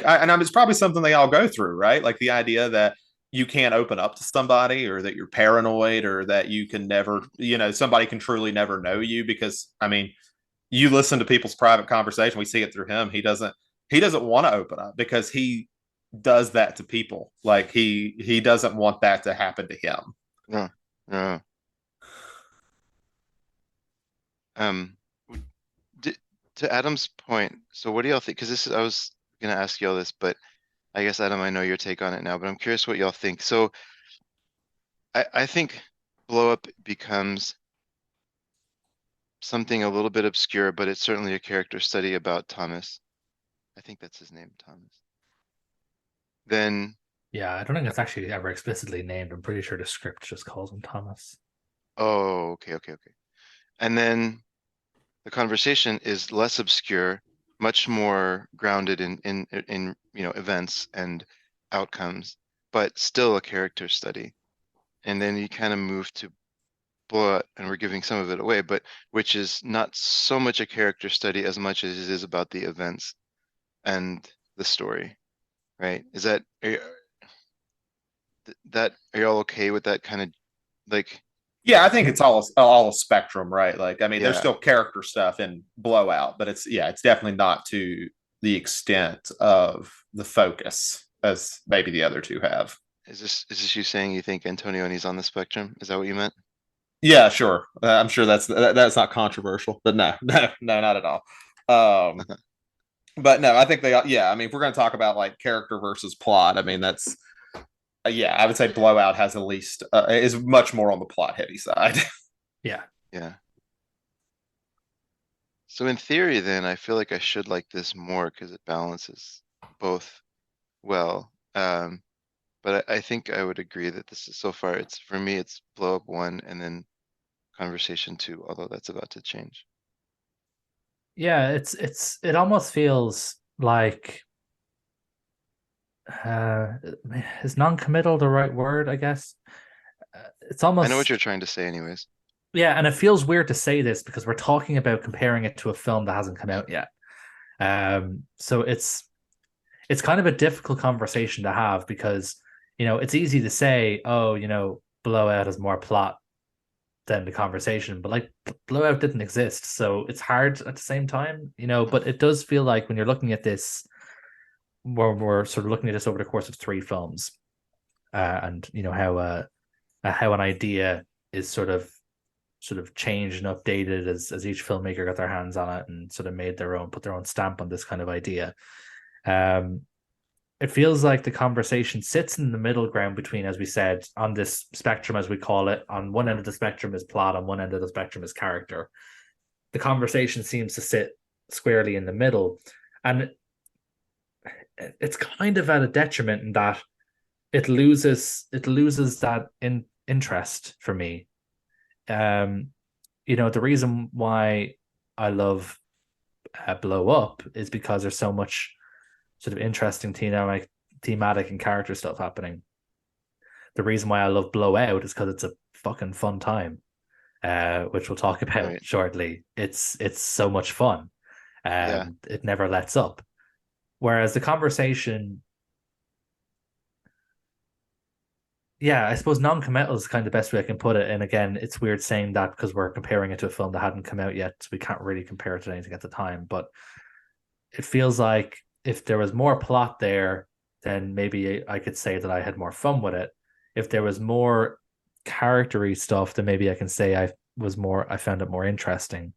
Whereas all I can really say is that I liked it, which is not interesting. So it's kind of a hard film to really sort of there's not a whole lot of there's not as much kind of scratching that you can do to a Blow Up, where there's a lot of stuff that you can dig into thematically and try and figure stuff out. The conversation is it's just all out in front of you, really. We can talk about the sort of the themes of Catholicism and the guilt that Harry Cole feels about the job that he does and stuff like that, and how that, how it's all kind of contradictory because he keeps doing this job that really goes against this sort of staunch Catholicism that he has, and the fact that he would hate it happening to him, but he has no problem doing it to others. There is some stuff there, but it's all kind of surface level. There's you're like you're gonna hit hard rock pretty quickly. You're gonna hit bedrock pretty quickly when you try and dig into this movie. Which sounds like an insult. It's not an insult. I don't, like I said, it's a good movie. It's a good movie. It's a good time to watch it, I guess. Obviously not as good time as the next movie, but and I feel like I'm rambling at this point, but yeah, the conversation it's fine. It's good. I don't really know how best to say it beyond that. Yeah. How do y'all think this fits in with, because Peeping Tom came out 6 years before Blow Up, right? It was a 1960 movie. 1960, yeah. And then 6 years before that was what's it called? Rear Window, right? Yeah. 1954 was Rear Window. So there's been films about voyeurism, but this is not so much like a hobby of it or the menace of voyeurism, but these are more about like the profession of it almost, right? I mean, I guess Blow Up is more accidental, so he's not actively doing it. It's this one is more Yeah. about just the profession of it. I suppose if you were going to compare the conversation to any of the ones that beforehand, other than Blow Up, I'd say it's closer to Rear Window, because still with Rear Window, it's all about something he thinks he's seen and to Yeah. investigate that. Whereas with Peeping Tom, yeah, it's about voyeurism, but that's more about the actual sort of getting into the eyes of the killer kind of a thing. I don't know if Yeah. Yeah, and I think it's not that, the same thing. No, that's right. and with Peeping Tom, I think it's more like he uses his job as a means for personal pleasure. Whereas like we look at Harry Call, he's using, it just happens to be that his job is about that, but it's not like a thrill for him. Mhm. He doesn't Yeah. he doesn't use the job as an excuse to listen to people or anything like that. He just is really good at that.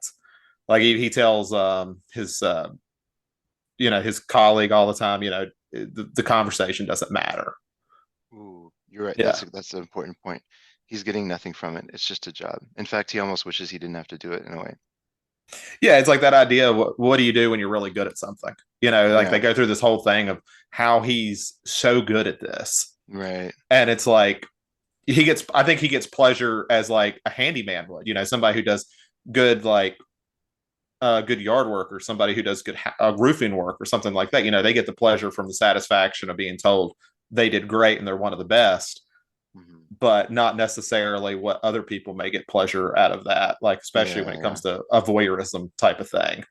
Like, he doesn't get any thrill out of hearing their conversation. It's not until like he kind of decodes that part where it says that he finds out he'll kill us, where he begins to care a lot more because he doesn't want to repeat. Hmm. Well, I have nothing else to say if y'all want to have some fun now for a minute. I think we've done a good job of deconstructing these first two. What else? I found it funny. It's funny seeing Harrison Ford very lowly build on a film. Yeah. It's just weird seeing him like show up on like the fourth line of actors in a cast list. And who's the other big one here? Oh, Duvall was big in this. I mean, a big star who was in this briefly, right? That shocked me when Duvall was. I had no idea Duvall was in. So when I hear his voice, I'm like, "Whoa, there he is!" Yeah. Yeah.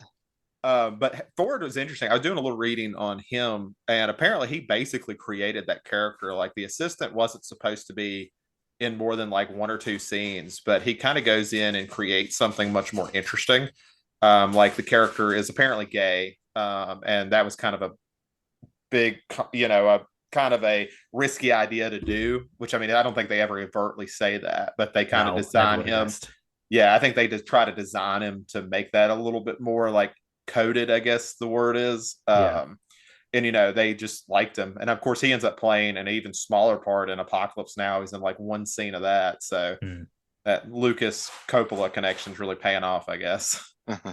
Yeah, because I thought Harrison Ford was really good in it. Obviously, he's not in here a lot. When he is, I think he's really good. It's interesting to see him play a more menacing character, because he never plays. He's always the hero, Yeah, he's very or the skeevy. scoundrel.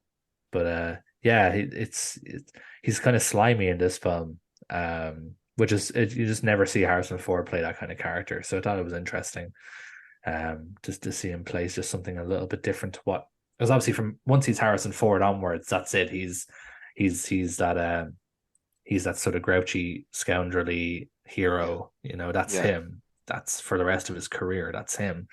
Um, so it's interesting to see him play like a bit more of a slimy, smarmy character. Blade Runner is probably the closest he gets to being an anti-hero, but he's Yeah, for still, sure. yeah, but he's still motivated by generally like good things there. Um, And I wanted to on the conversation. So you guys were thinking the same thing, right? Like the person he spied on was like Bobby Kennedy and Jimmy Hoffa, right? Like that's supposed to be the thing with the old Teamsters thing. oh, I have interesting. no Actually, idea, to be honest. I'm I not didn't make really the too up connection. on that history. I mean, he's the biggest Teamster like in New York, and I was around is the exact year, so I was like, it's got to be the Jimmy Hoffa thing, I remember that which is case why he's though. so tight-lipped about. It. Yeah, like why he's so tight-lipped about it. You're probably right.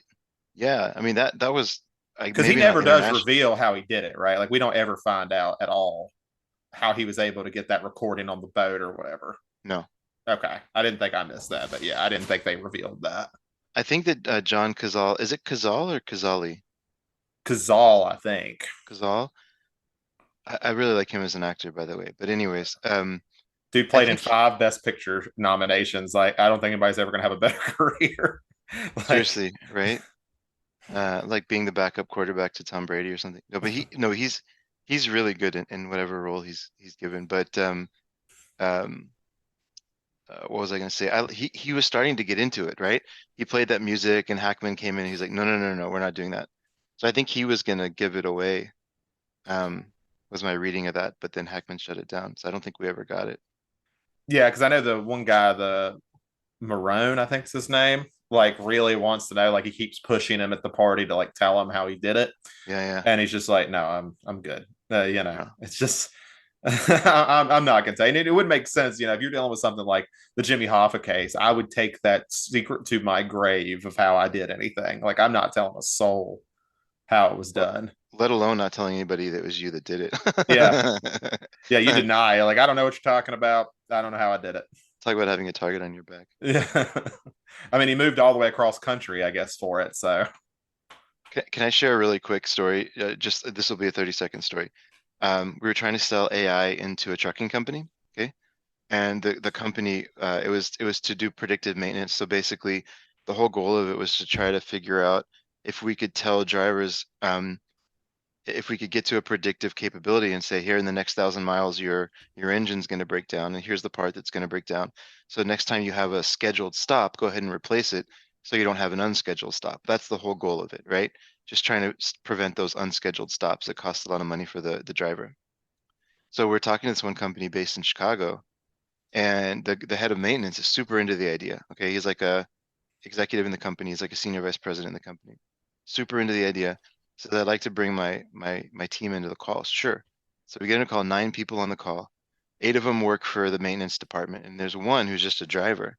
And at the time, we were like, huh, that's interesting. But maybe this company has like a good relationship with their drivers. I don't know. Who knows? Okay. Never hear from this company again. Won't return our calls, emails. We were like, man, we really blew that, I guess. Like we thought the conversation went well. I mean, they were somewhat confrontational during it, but that's a typical sales call. Come to find out 3 months later, one of the people that was worked for this company moved to a different company. Talking to them, that person who was in the room was the head of the union for the drivers, excuse me, for the maintenance union, essentially, and interpreted our call as there's going to be a loss of jobs for the maintenance team. And it just killed it right then and there. And we never had a chance. Um, so these unions are still super strong. I was about to say, are you telling us like if suddenly some AI unions go missing, you had something to do with it? This is your confession. If I go missing one day, you know that we successfully sold the AI into a trucking company. And no, but I was stunned at how strong the unions still are. Like it was done. Like that one person misinterpreted the conversation to where we were trying to put people out of work, and it was just dead on arrival. They wouldn't even talk to us anymore. So I got a tiny little tiny glimpse into the power of the unions in the states where they still are strong. Because Texas, we don't. I mean, no one cares, right? There's technically electrical unions and stuff, but they have no power here. Um, so it's just interesting to see it. On the film, what did you guys think of the twist? We don't need to talk about the exact nature of the twist or anything like that, but what did you guys think of the twist? Did it work for you or? I'll actually bring it up a little bit during Blowout, but I do think it's funny because De Palma talks about it, and he calls Coppola a fucking cheat for doing it because he essentially recorded two different conversations. Well, he recorded the same conversation but told them to do different inflections, and he's like, "That's just cheating." But I do think it works. I just thought that was funny since we're going to be talking about Blowout soon. That is funny. De Palma's the best, man. He has an interview with Noah Baumbach on the DVD, the Criterion DVD. Yeah, I was gonna watch it. I never got a chance to watch it in the end. I mean, Noah Baumbach is maybe a slightly awkward interviewer, but that fits his personality, I would say. Which I mean, But he made the De Palma movie, right? He oh, wrote, No yeah, I okay. idea. think he did. I think he made that. Oh, interesting. Okay. Well, it's obvious they're good friends. I mean, they get along very well. But De Palma's amazing. He's larger than life guy completely. That interview is fascinating. But sorry, the question was about the twist. Um, yeah, no, it worked. For me, the last act of that movie is a fantastic movie. Like, it, he nails it, right? I think Coppola nails it. I love the ending of that. Um, I that yeah. It's interesting because obviously when we talked about Blow, I mentioned Jallo, and I found this ending kind of funny. I liked it as well, but it reminded me of another Jallo film, The Bird with the Crystal Plumage, Mm-hmm. I just can in see that. terms of the semantics of the twist and what it actually means for the overall narrative. It's very very similar. Obviously Well, play yeah. out completely different and stuff, but like the actual twist itself is very very similar, which I thought was interesting. So it seems like there's going to be a lot of Jallo connections with all these movies that came sort of before, during, and after the Jallo craze, which is funny. And I did think it was interesting. I'm trying to how do I dance around this a little bit. The location of the bug, I'm not gonna say who's bugged, but the location of that towards the end. Um, I thought it was interesting. Coppola only gives like two explanations of where it could be because he says he doesn't know where it's at. He says either it doesn't exist or it's in the saxophone Yeah, I assume it's thing. saxophone. Yeah, and other than that, he's like, I don't know where it's at. I'm like, I at least appreciate that it's like I don't know, but I also feel like he's saying it's there. He just didn't check. What a great scene though as well, just sort of tearing the apartment apart. And Oh, we'll kind of compare that to I think um, the Palma did use kind of that idea for Blowout in a different way once we get Yeah, the there. camera even moves around in the same way, and the camera moves similarly in Blow Up as well when it's jumping between all the photographs. So although we obviously have that sort of central plot point, there is some stylistic influence as well. Now, whether De Palma took the camera moving from Blow Up or from the conversation is hard to say, but the way the camera sort of moves around the room and then the way the camera moves and Blow Up between the photos is very similar. So I can assume that De Palma took it from one of those two anyway when it's moving around the recording studio. I can't wait to talk about some of De Palma's camera work. But I love that scene with Hack. That ending scene is just awesome. I think it conveys so well what's happening inside his mind. It's just so expertly done. I loved it. I also love that they get him to wear a raincoat throughout the whole film. I don't get Yeah, why, but I just think that's funny. Like the whole time he's just wearing a raincoat. Mhm. just funny watching Gene Hackman play a nerd. Oh yeah, like the dude is like, yeah. I always said like, it's these type of movies I like where you get these like super techie or super people into their work. Like I would totally watch like a Titanic movie that just talks about the telegraph operators. Like See, I'd that be would more be interested in interesting to that. me. Like yeah, they have like because they did a lot like that. The telegraph thing was like down and they fixed it against like company code. They weren't supposed to touch it, but they were bored and they were nerdy and said, I think we can fix it. So they're like spending a lot of time trying to fix that equipment. And stuff like that's just interesting to me. Just people who are just passionate about their work and really understand like the technicals of it. This movie didn't make a ton of money. I'm not surprised. I think it was like hey, you made The Godfather. You can make what you want to. Yeah, and also I think Hackman just made The French Connection, right? Like a few years prior. And I wonder if it was just this weird combination of like the director of The Godfather, star of The French Connection. I mean, people had like all these expectations coming in and they watched it and they're like, wait, what? Neither it's like neither one of those films. Yeah, exactly. No one gets shot in the conversation. Mm-hmm. Right. But I mean, in fairness, I mean, he names it The Conversation. I don't know how people didn't expect it to be a bunch of talking. He told you it was going to. Yeah, it's like this is nothing but talking, guys. Like, fair point. Any final thoughts on The Conversation? No, I think I'm ready for Blowout. All right, I'm good. Let's have some fun. Cool. So a few years later, after The Conversation in 1981, Brian De Palma brings out a film called Blowout. Once again, the synopsis from Letterboxd reads, Jack Terry is a master sound recordist who works on B horror movies. Late one evening, he is recording sounds for use in his movies when he hears something unexpected through his sound equipment and records it. Curiosity gets the better of him, and when the media become involved, and he begins to unravel the pieces of a nefarious conspiracy. As he struggles to survive against the shadowy enemies and expose the truth, he does not know whom he can trust. That synopsis glaringly leaves out Nancy Allen's character, which is a damn shame. So Blowout, obviously me and Zach had both seen this film before. Chris, you hadn't seen it. So do you want to jump in and give us your thoughts real quick? Sure.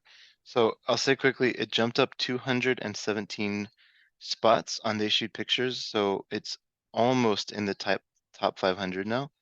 It's 513, but it seems like it's creeping up over time. So it's getting some more and more love over time. De Palma is somebody that I've always heard his name, and up until recently with y'all, I just haven't seen a lot of his movies. But I think I'm sold on this guy. What a fun filmmaker. Like he just seems to have a great view into the audience's mind and what is entertaining and engaging. He has this part of this Noah Baumbach interview. He waxes philosophical about the joy of Charlie Chaplin, who would design a stunt and then there was no option about any kind of special effects. So he would take a month off and just figure out how to design this stunt. And he was going on about like how amazing that was. And so, he's really into like the art of filmmaking and like the technical side of filmmaking, which is fun. And it's certainly on display in some of the scenes I'm sure we'll get into. But he also just is a very good storyteller. And I think he's a fantastic writer for this. And I don't know if it's fair to call this a genre film. It's not, maybe not quite in that like kind of B movie category. This is this is certainly an A picture, but it's made in that same spirit, I think. It's just, I don't know. I loved it. It might be my favorite John Travolta role. I have to think about that a little bit, but I think Travolta's perfectly cast in this. And his wife, De Palma's wife at the time,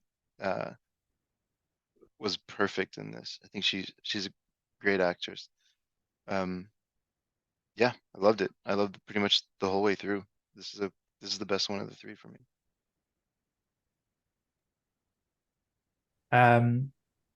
Yeah, like I love Blowout as well, as I mentioned a couple of times before already. It's so much fun. Obviously, unlike the other two, this is very much all in on the mystery, the central mystery play. It's all in on that, and it's all plot and it's all meat, and it's great. It's a very entertaining movie. Like I haven't seen enough Brian De Palma to say if I'm a Brian De Palma man. Like shockingly, I've never seen Carrie, I've never seen The Untouchables, I've never seen Carlito's Way. There's a lot of blind spots in my Brian De Palma watch list. I've seen Blowout, which I love. I've seen Scarface, which I hate, and I've seen Mission Impossible, which I think is okay, but I prefer the new ones. So I can't say if I am or not a Brian De Palma man. I'm certainly a Blowout man. This film is so much fun.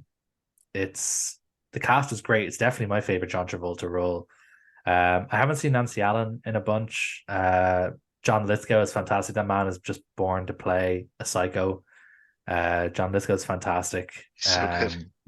Dennis Franz as Manny, that sort of skeevy guy that Nancy Allen's character works for.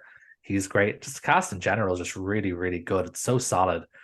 And De Palma's just a great filmmaker. He's a guy who wears his influences on his sleeve. He's kind of known for that, almost infamous for it, I guess, wearing his influences on his sleeve. And I don't really have a problem with that. It's not like Tarantino where it's very in your face, but he's the kind of guy where if you know who his influences are, you can kind of point out the stuff. Obviously, like the conversation below, it is indebted to the central sort of mystery of Blow Up, but it obviously just takes that and just runs with it as like the sort of real pulse that sort of keeps this film going. Before we get Zach's take, I just want to say that I love the opening sequence of this film, where we're watching the shit slasher movie. Love the opening sequence because it leads to one of the funniest scenes in a non-comedy movie, where the girl gives the terrible scream. That's just great. That's just great execution of comedic timing. That's one of the What cat funniest did you scenes. strangle to get that sound? Yeah, that's honestly that's one of the funniest scenes in a non-comedy film ever. It's just excellent. Just the way they build it up and the timing of it is just so funny. So yeah, I'm a Blowout man. I think both Blowout and Blow Up are pretty even for me in terms of I was ranking these, but yeah, I'm definitely a Blowout man. I enjoyed it a lot. So probably no shocker here. This is my favorite of the three. But I think that that's not just to sit here and compare it to Blow Up, just to give it a knock on that. I think I've done that plenty. For Blowout, I've always considered this, at least from the ones I've seen, this is De Palma's best film. I would say it might be John Travolta's best performance. And I would probably put this in like my top 25 movies ever. Like it's so good. Like, and there's so many little things. Like you talk about like that scene at the beginning with like the B movie slasher or whatever. For a movie that's it shows like how good he would be at even at something like that, because like that's a pretty well done like pure slasher movie. Like the camera works great, the colors are great. Obviously he's taking the POV from Carpenter and Bob Clark, and that's great. Obviously, as you mentioned, he wears his influences very close. But this is kind of the one where people call it like another one of his Hitchcockian films, but I think this one works because it doesn't have the direct analog like a lot of his other ones, like Dressed to Kill is Psycho and Obsession is Vertigo and Rear Window and stuff like that. This one is just very pure. Like he just like, okay, if I'm going to do suspense, I'm going to do it. I learned from Hitchcock how you do suspense, so that's the way we're going to do it. But it's still his own thing. Like it's purely his creation, and I just think it's great. And I think y'all hit a lot of the good points. Like Lithgow, like that's an interesting like plot point in the film. Like you have like this political plot, and then you have Lithgow just being like a sex fiend murderer, or at least pretending to be one. And that's just kind of a wild jump to make that just somehow works in the film. You're like, okay, sure. Yeah, let's go with it.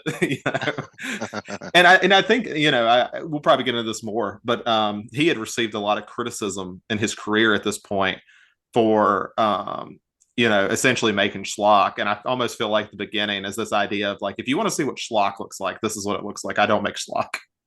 Like, just because I like violence and, especially like it's hard to even call it sexual violence. Like it's sexually motivated violence. It seems to be what he kind of gravitates a lot to. But yeah, I think he has a lot to say in the film, and it just kind of remains fun throughout the whole thing. Yeah, and that plot point with John Lithgow's character, I find the plot in this film just super interesting. It's a really, it's really well written. The political aspect. Like I'm not a big political thriller kind of guy. Like I'm not really crazy into them, like All the President's Men and Parallax View and all that stuff. I'm not really big into that stuff massively, but the plot for this is brilliant. Yeah. It's really, really good. And that wild card character that Lithgow has, where even like the people he's working for, like, you are crazy. You were like, we didn't agree to any of this. What are you doing? It's fantastic. And I love that first scene that Lithgow is in, where he's having that conversation with who we assume is a political rival who wanted, the senator killed. Or not killed, but the Just wanted senator pictures. to, He just wanted wanted pictures. Yeah. Yeah, he just wanted he just wanted to send her out with a picture for the political race. And Carpenter's like, or Lithgow is like, he's just basically like, yeah, well, like, I thought this was a better idea. And like, well, we already said no to this idea. And he's basically like, well, I thought that was stupid, so I did my idea anyway. It's just like, wow, this guy just does not give a fuck. It's brilliant. Which I love the scene where he decides on this plan that he's going to pretend to be a sex maniac who kills random people, and she's just going to be like a random victim. Where he's on the phone calling the police, and the camera's just painting around him, and he's just dead. He has this dead look to him, but he's sitting there doing this acting performance. Yes. And it's just like, that is so good. Like, I don't know, like, if that was the way it was directed, or Lithgow took like this is how we need to do it, but it's awesome. It's so good. Phone booth? Yeah. Oh yeah. Fantastic scene. Which is kind of interesting, because like that's it's a weird plot point that he did that, because that has an analog into a real serial killer much later on, to where like John Muhammad, the Beltway sniper in DC, wanted his wife's murder to look like random, so he was just killing random people. And I'm like, life imitates art, or however order that goes, kind of thing. But I was watching it this time, I was like, man, that's a very similar idea that would actually happen much later on. It's a great idea.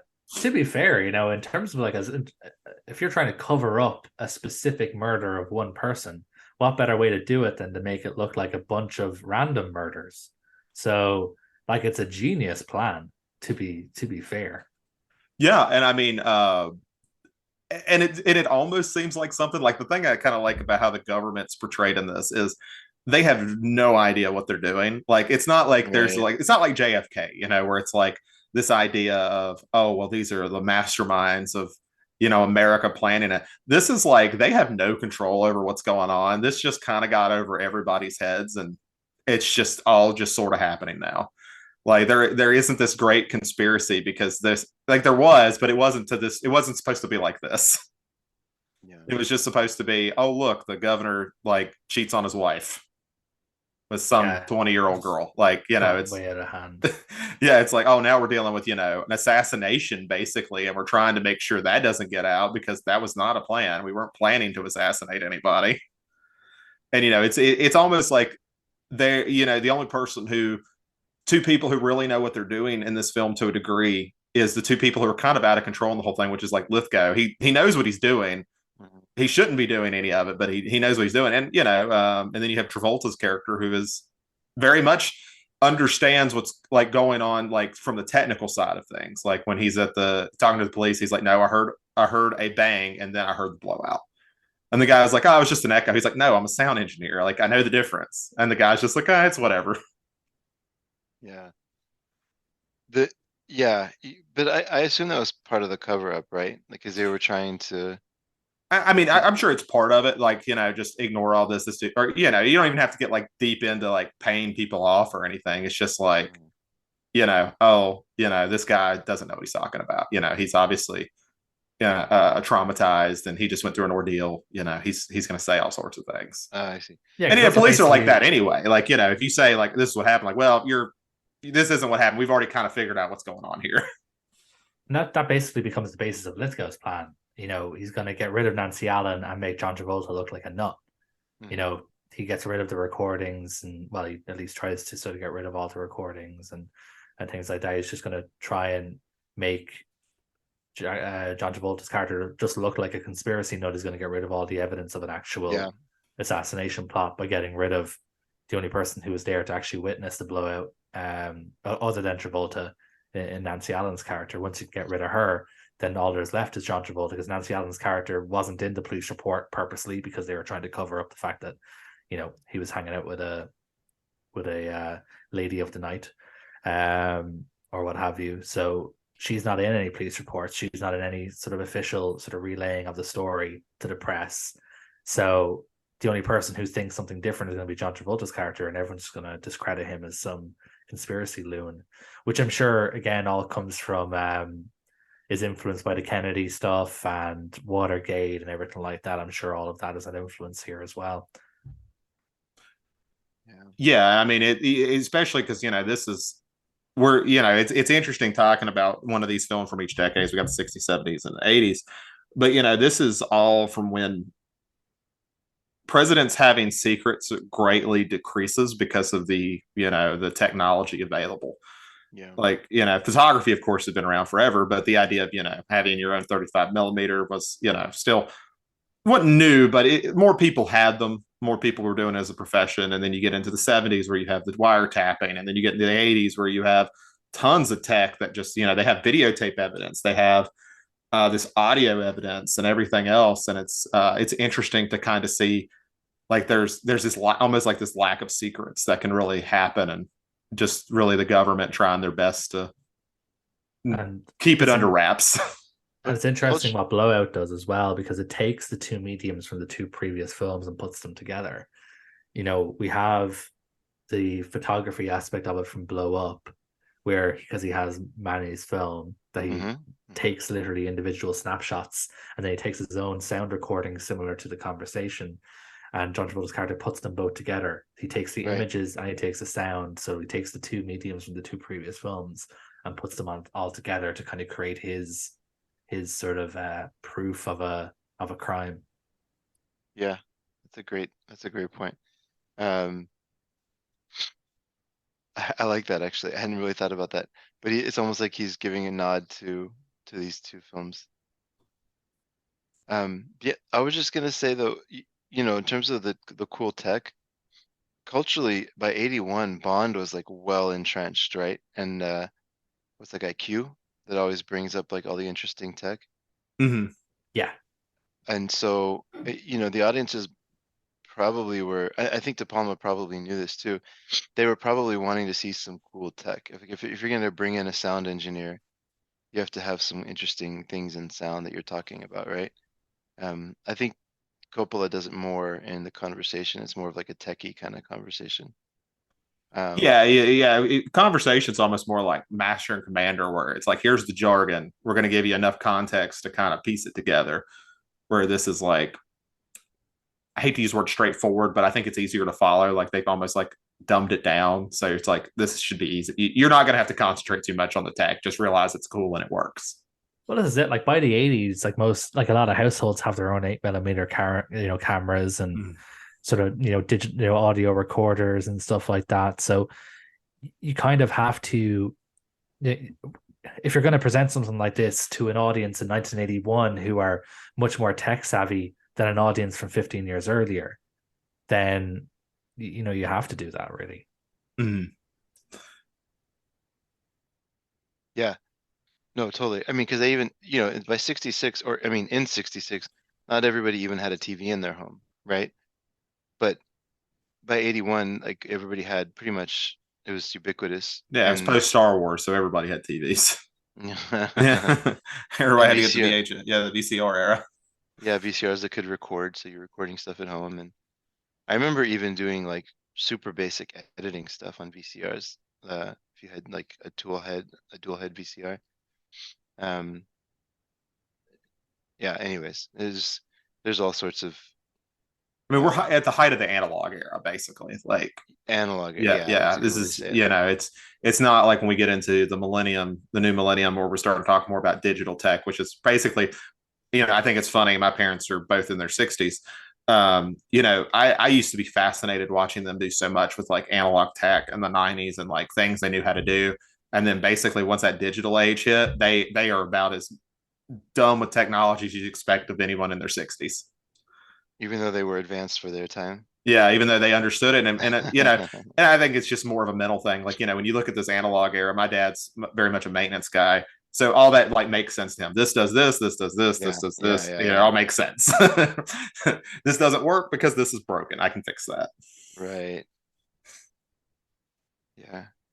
Yeah, and this is not so much about the height of spy technology either, to be fair. This is more about an audio engineer who was trying to record sound and uncovered a crime and like with the impacts of that, right? And I think it gives a cool insight into like cheap movie making too, like this idea of how they're recording things and like that conversation that they have. Like that's the same wind I've heard in 38 other movies. Get a new wind sound. And Oh, it just sorry, I love your point, but just before I forget, that was the that was the foundational conversation that drove this whole movie. yeah, just like go get new sounds, like because you Uh, don't think about it. Like once you notice like the door creaking sound in movies, you will hear it in every single movie. Like the Wilhelm scream. Yeah, yeah, yeah, but just they just hang around. specifically, that was a conversation. That was an actual conversation that De Palma had with his sound engineer. Oh, And really? then, Okay. yeah. So he said that that thing about the wind was exact. He said you've given me the same wind in every movie. Go find new wind. And then that sort of gave him an idea um, that spiraled into what eventually became Blowout. That's actually pretty cool. And I mean, it definitely Fascinating. comes from somebody who seems to have an understanding, like a pretty good understanding of like the tech that goes behind this stuff and like understands it to a good level and knows how to, I think there's this whole saying, like you understand something when you can explain it easily to someone else. And I feel like that's what we have here. Like I'm sure it's a lot more in depth, but he can explain it in such a easy to follow and interesting way. Totally. And he's also kind of the anti-Cronenberg in the way that like I love listening to him talk. Like I like Cronenberg's movies, but don't really want to hear a lot of interviews with him. Because he can kind of be a pretentious asshat sometimes. Yeah, Yeah, I could get basically, right? that. Yeah. Cause he's Canadian, right? Yeah. I just can't stand the Canadian accent. No, no, no. Um, we have our biases. No, no, not that. But yeah, I just think Cronenberg's probably a little too impressed with himself, even though I do love his movies. And I think De Palma is just out there to have fun. Like it's just a big party for him that he's getting to do this, it seems like. And he's very good at it. Yeah, and I mean, I think you know, he'll always get criticized for basically being a cover artist in a lot of ways. But I think I listened to an interview with him. I can't remember which one it was, but basically he was talking about like his Hitchcock influence, and his reasoning was essentially it's almost like why you make movies in three acts. It's just the way you do it, and it's like with Hitchcock, Hitchcock knew how to make movies better than anyone. You make them like that. He almost felt like it should have been a rule of film that you make movies like Hitchcock makes them.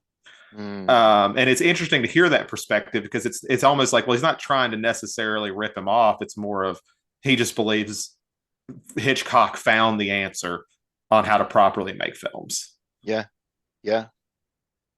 I mean, And it's he's hard like, to argue, yeah, it's like, why would I change that? right? Like he's watching a master at work. Yeah, I don't know. I think you could probably say that even the idea of John Travolta's character feels very Hitchcockian, right? Like in this, Normal guy dragged into a yeah, conspiracy. Yeah. Yeah. exactly. So you can say it's there. But I think this is fully his own movie. I wouldn't say this is a Hitchcock movie. Yeah. They maybe in the sense that he's obviously, it's kind of like when you make a fantasy movie, how are you not going to like bring in some Lord of the Rings influence? How do you make a thriller like this and not, especially at this time, and not have some Hitchcock influence in it? Like Yeah, that's who you watched and who you learned from. yeah, Um, every single one of those people bring up, the whole idea of the bomb under the table. That's just part of building suspense, and they all reference it because yeah, it was a good simple idea that anybody can do. right. I think if I have anything else to say on this, I mean, this is the one where it's rare that I think we're all so unanimous on just liking a movie. We can add that with Night of the Hunter. Night of the Hunter and Blowout are right there. Yeah, pretty much. That's where the Venn diagram comes together. Another common thread for me with these three films that these are three films where I just really love the ending. I think Blood's ending is fantastic as Oh, that's well. such a gut punch. Like it's such a Yeah, brilliant way to tie everything back together. it's yeah, in terms of like trying to like, as I said, like tying in the beginning and the end, to make it almost kind of cyclical. It's fantastic. It's such a good ending. It's a really smart idea to even think to do it. Because you don't have to. Morbid, but Like, if you brilliant. don't go back to that plot, nobody cares.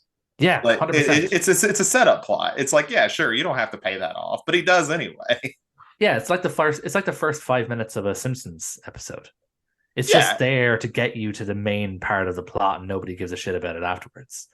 Um, it's uh, it's like that. Like I said, you don't have to go back to the whole making the B movie or anything. You could have ended it with him on the park bench in the snow, listening to the recording. You could have just ended it there, and that would have been Yeah, absolutely fine.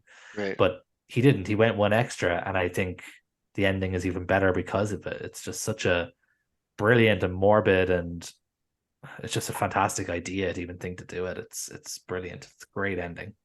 but yeah, because I was like, there's it's so hard to talk about it without spoiling. But it's like this idea of he always understood like the importance of recording, but it almost has like a new meaning to like have that recording there. Like it's like this borderline of almost being weirdly disrespectful, but almost honoring someone at the same time. It's a very odd place for him, and I think that's what makes it more interesting.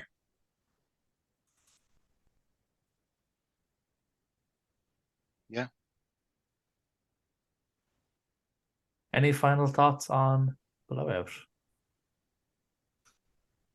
It's real pretty. Like, Oh yeah, it yeah. looks gorgeous. This film looks great. I need to get the 4K for Criterion because I was watching the Blu-ray and I was like, man, it's so good. Speaking of the Blu-ray, actually, I will say the cover art for Blowout by Criterion is one of my favorite It's Criterion good. covers. Probably one of Yeah, my favorite Blu-ray covers. It is gorgeous. Travolta sitting in the messy room, right? Yeah, exactly. because I feel It's like the most iconic part of the movie is just that camera just going in circles around the room, yeah, and we just see him go in and out of frame of it. That's so good. Like we talked about, it was like in the other two in their way too, but I think it's like the perfect way to do that. Like I feel like he evolved that idea to even something better, Yeah. to where we mm, just see glimpses of Travolta in and out. mm. Yeah. I And loved it. Travolta's apparently a dancer, so I guess that works out to have somebody like that doing that type of movement around a camera that's constantly going in a circle. Oh, interesting.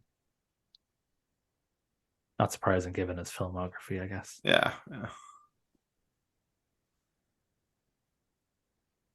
Okay, so before we wrap up, then, folks, just to give you listeners an idea what's going to be happening. Obviously, we're getting towards the end of the year. We're recording this episode on Sunday, December the 10th. You're going to be listening to it from the 15th onwards. So, obviously, we're going to get getting towards the end of the year.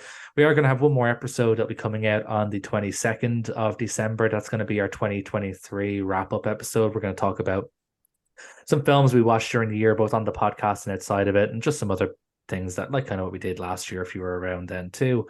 Just kind of wrapping up our year in general. After that, we are going to take a couple of weeks off before we get back into things with Chris's picks. So we're not going to spoil what those are going to be right now. We'll talk about those probably on the next episode. But yeah, well, obviously we'll talk about this a little bit more next week. But obviously to all our listeners who've been with us all year, thank you. The numbers have been steady all year, regardless what kind of content we've been putting out, whether it's discussions like this or interviews or even some of the weirder stuff we've done, like the last episode where we took the audio from Crit's recording. We also had that boutique podcast summit episode that went out earlier in the year as well. There was another kind of different type of content, but the numbers have been very steady throughout it all. So thank you once again to all our listeners. Hope you enjoy the recap episode that comes out next week, and we'll obviously catch up again in the new year. I I have a question for y'all, and I don't mean to Yeah. interrupt, Adam, but I I wonder if I wonder if it would make sense to give people a heads up. I do have my movies picked for Okay. the next time. If you have them, then shout them out. It's going to give people an extra week to watch Yeah. them if they want to watch along with us. So So we've been doing 3 movies, and I was not going to do it, but since we have several weeks before we meet again, Mhm. I'm gonna stick with the 3 movie theme. And I want to take us into, we've been doing a lot recently in a very, I've really enjoyed going through a lot of populist filmmakers, or more popular, mass commercial popular filmmakers. I mean, if you think about what we just did, even today, we just talked about De Palma and then Francis Ford Coppola, and then Antonioni, who was at least successful in Italy, if not the US. Um, I'd like to stick with that theme, but twist it a little bit and to say the most commercially successful filmmaker in Japan, um, outside of Ishiro Honda, who made all the Godzilla and disaster and war movies. I think he probably wins for most commercially successful, if I had to guess. But the next behind them would be Yasujiro Ozu. Um, Ozu is an interesting one for me because I think he, on the surface, because he's taught at film school and because he's spoken of in sort of like hushed whispers as a cinema master, I think people would tend to think his movies are inaccessible, but I find that to be very far from the case. I think he makes very good, simple human stories. So this is like Bergman of Japan. Because I have Ooh, not not seen any of his even. stuff. Okay, I was like, well, accessible. I was like, okay, accessible, and you don't believe him to be. yeah, I don't. Kind of that idea, but in terms of the plots, no, it's like Okay, no. Much more simple. He's just capturing Japan in different eras, right? I think Yeah, I don't want to oversimplify it, but he just sort of holds a lens up to Japan, I think, and puts his own twist on interesting things that are happening. Um, not like reality TV, but not too far from it. Like I think he's just very much saying like, here's interesting things that are happening in Japan. Um, and there's a couple different ways we could go, but one of the themes that was very interesting to him was capturing Japan in different seasons. So his most popular movie is Tokyo Story. If y'all want bonus homework, you can watch that. I'm actually curious to see that. I might do it as a bonus. it's excellent. Just be prepared to call your parents afterwards. Okay, okay. Um, I wanted to take it in a slightly different direction though, because from 1949 to 1960, well, 1960, he made three movies about the different seasons in Japan. So one of them, starting with late spring, then the second, that's the name of the first movie, Late Spring, Mhm, then going to early summer, and mhm. then ending in late autumn. So that's what I'd like us to talk about. Late spring, early summer, and late autumn from Otsu.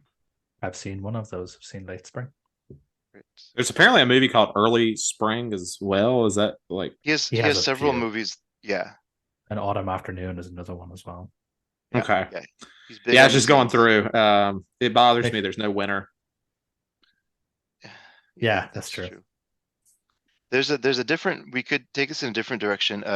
Kim Kai-duk, I think is his name, a Korean director, made a fantastic movie called basically it's like spring, summer, uh, autumn, winter, spring, something like that. Yeah, that's it Uh, exactly. yeah, it's I love that movie, but that's a different direction. That's I don't think that's quite as accessible. Zach, you might shoot me if we. No, I like the Sotsu one. I've been meaning to watch more. So Cool. Me I've too. only seen the famous ones. Yeah, same. So we'll take a deeper dive, starting with late spring, early summer, and then late autumn, and we'll talk about those next time we get together.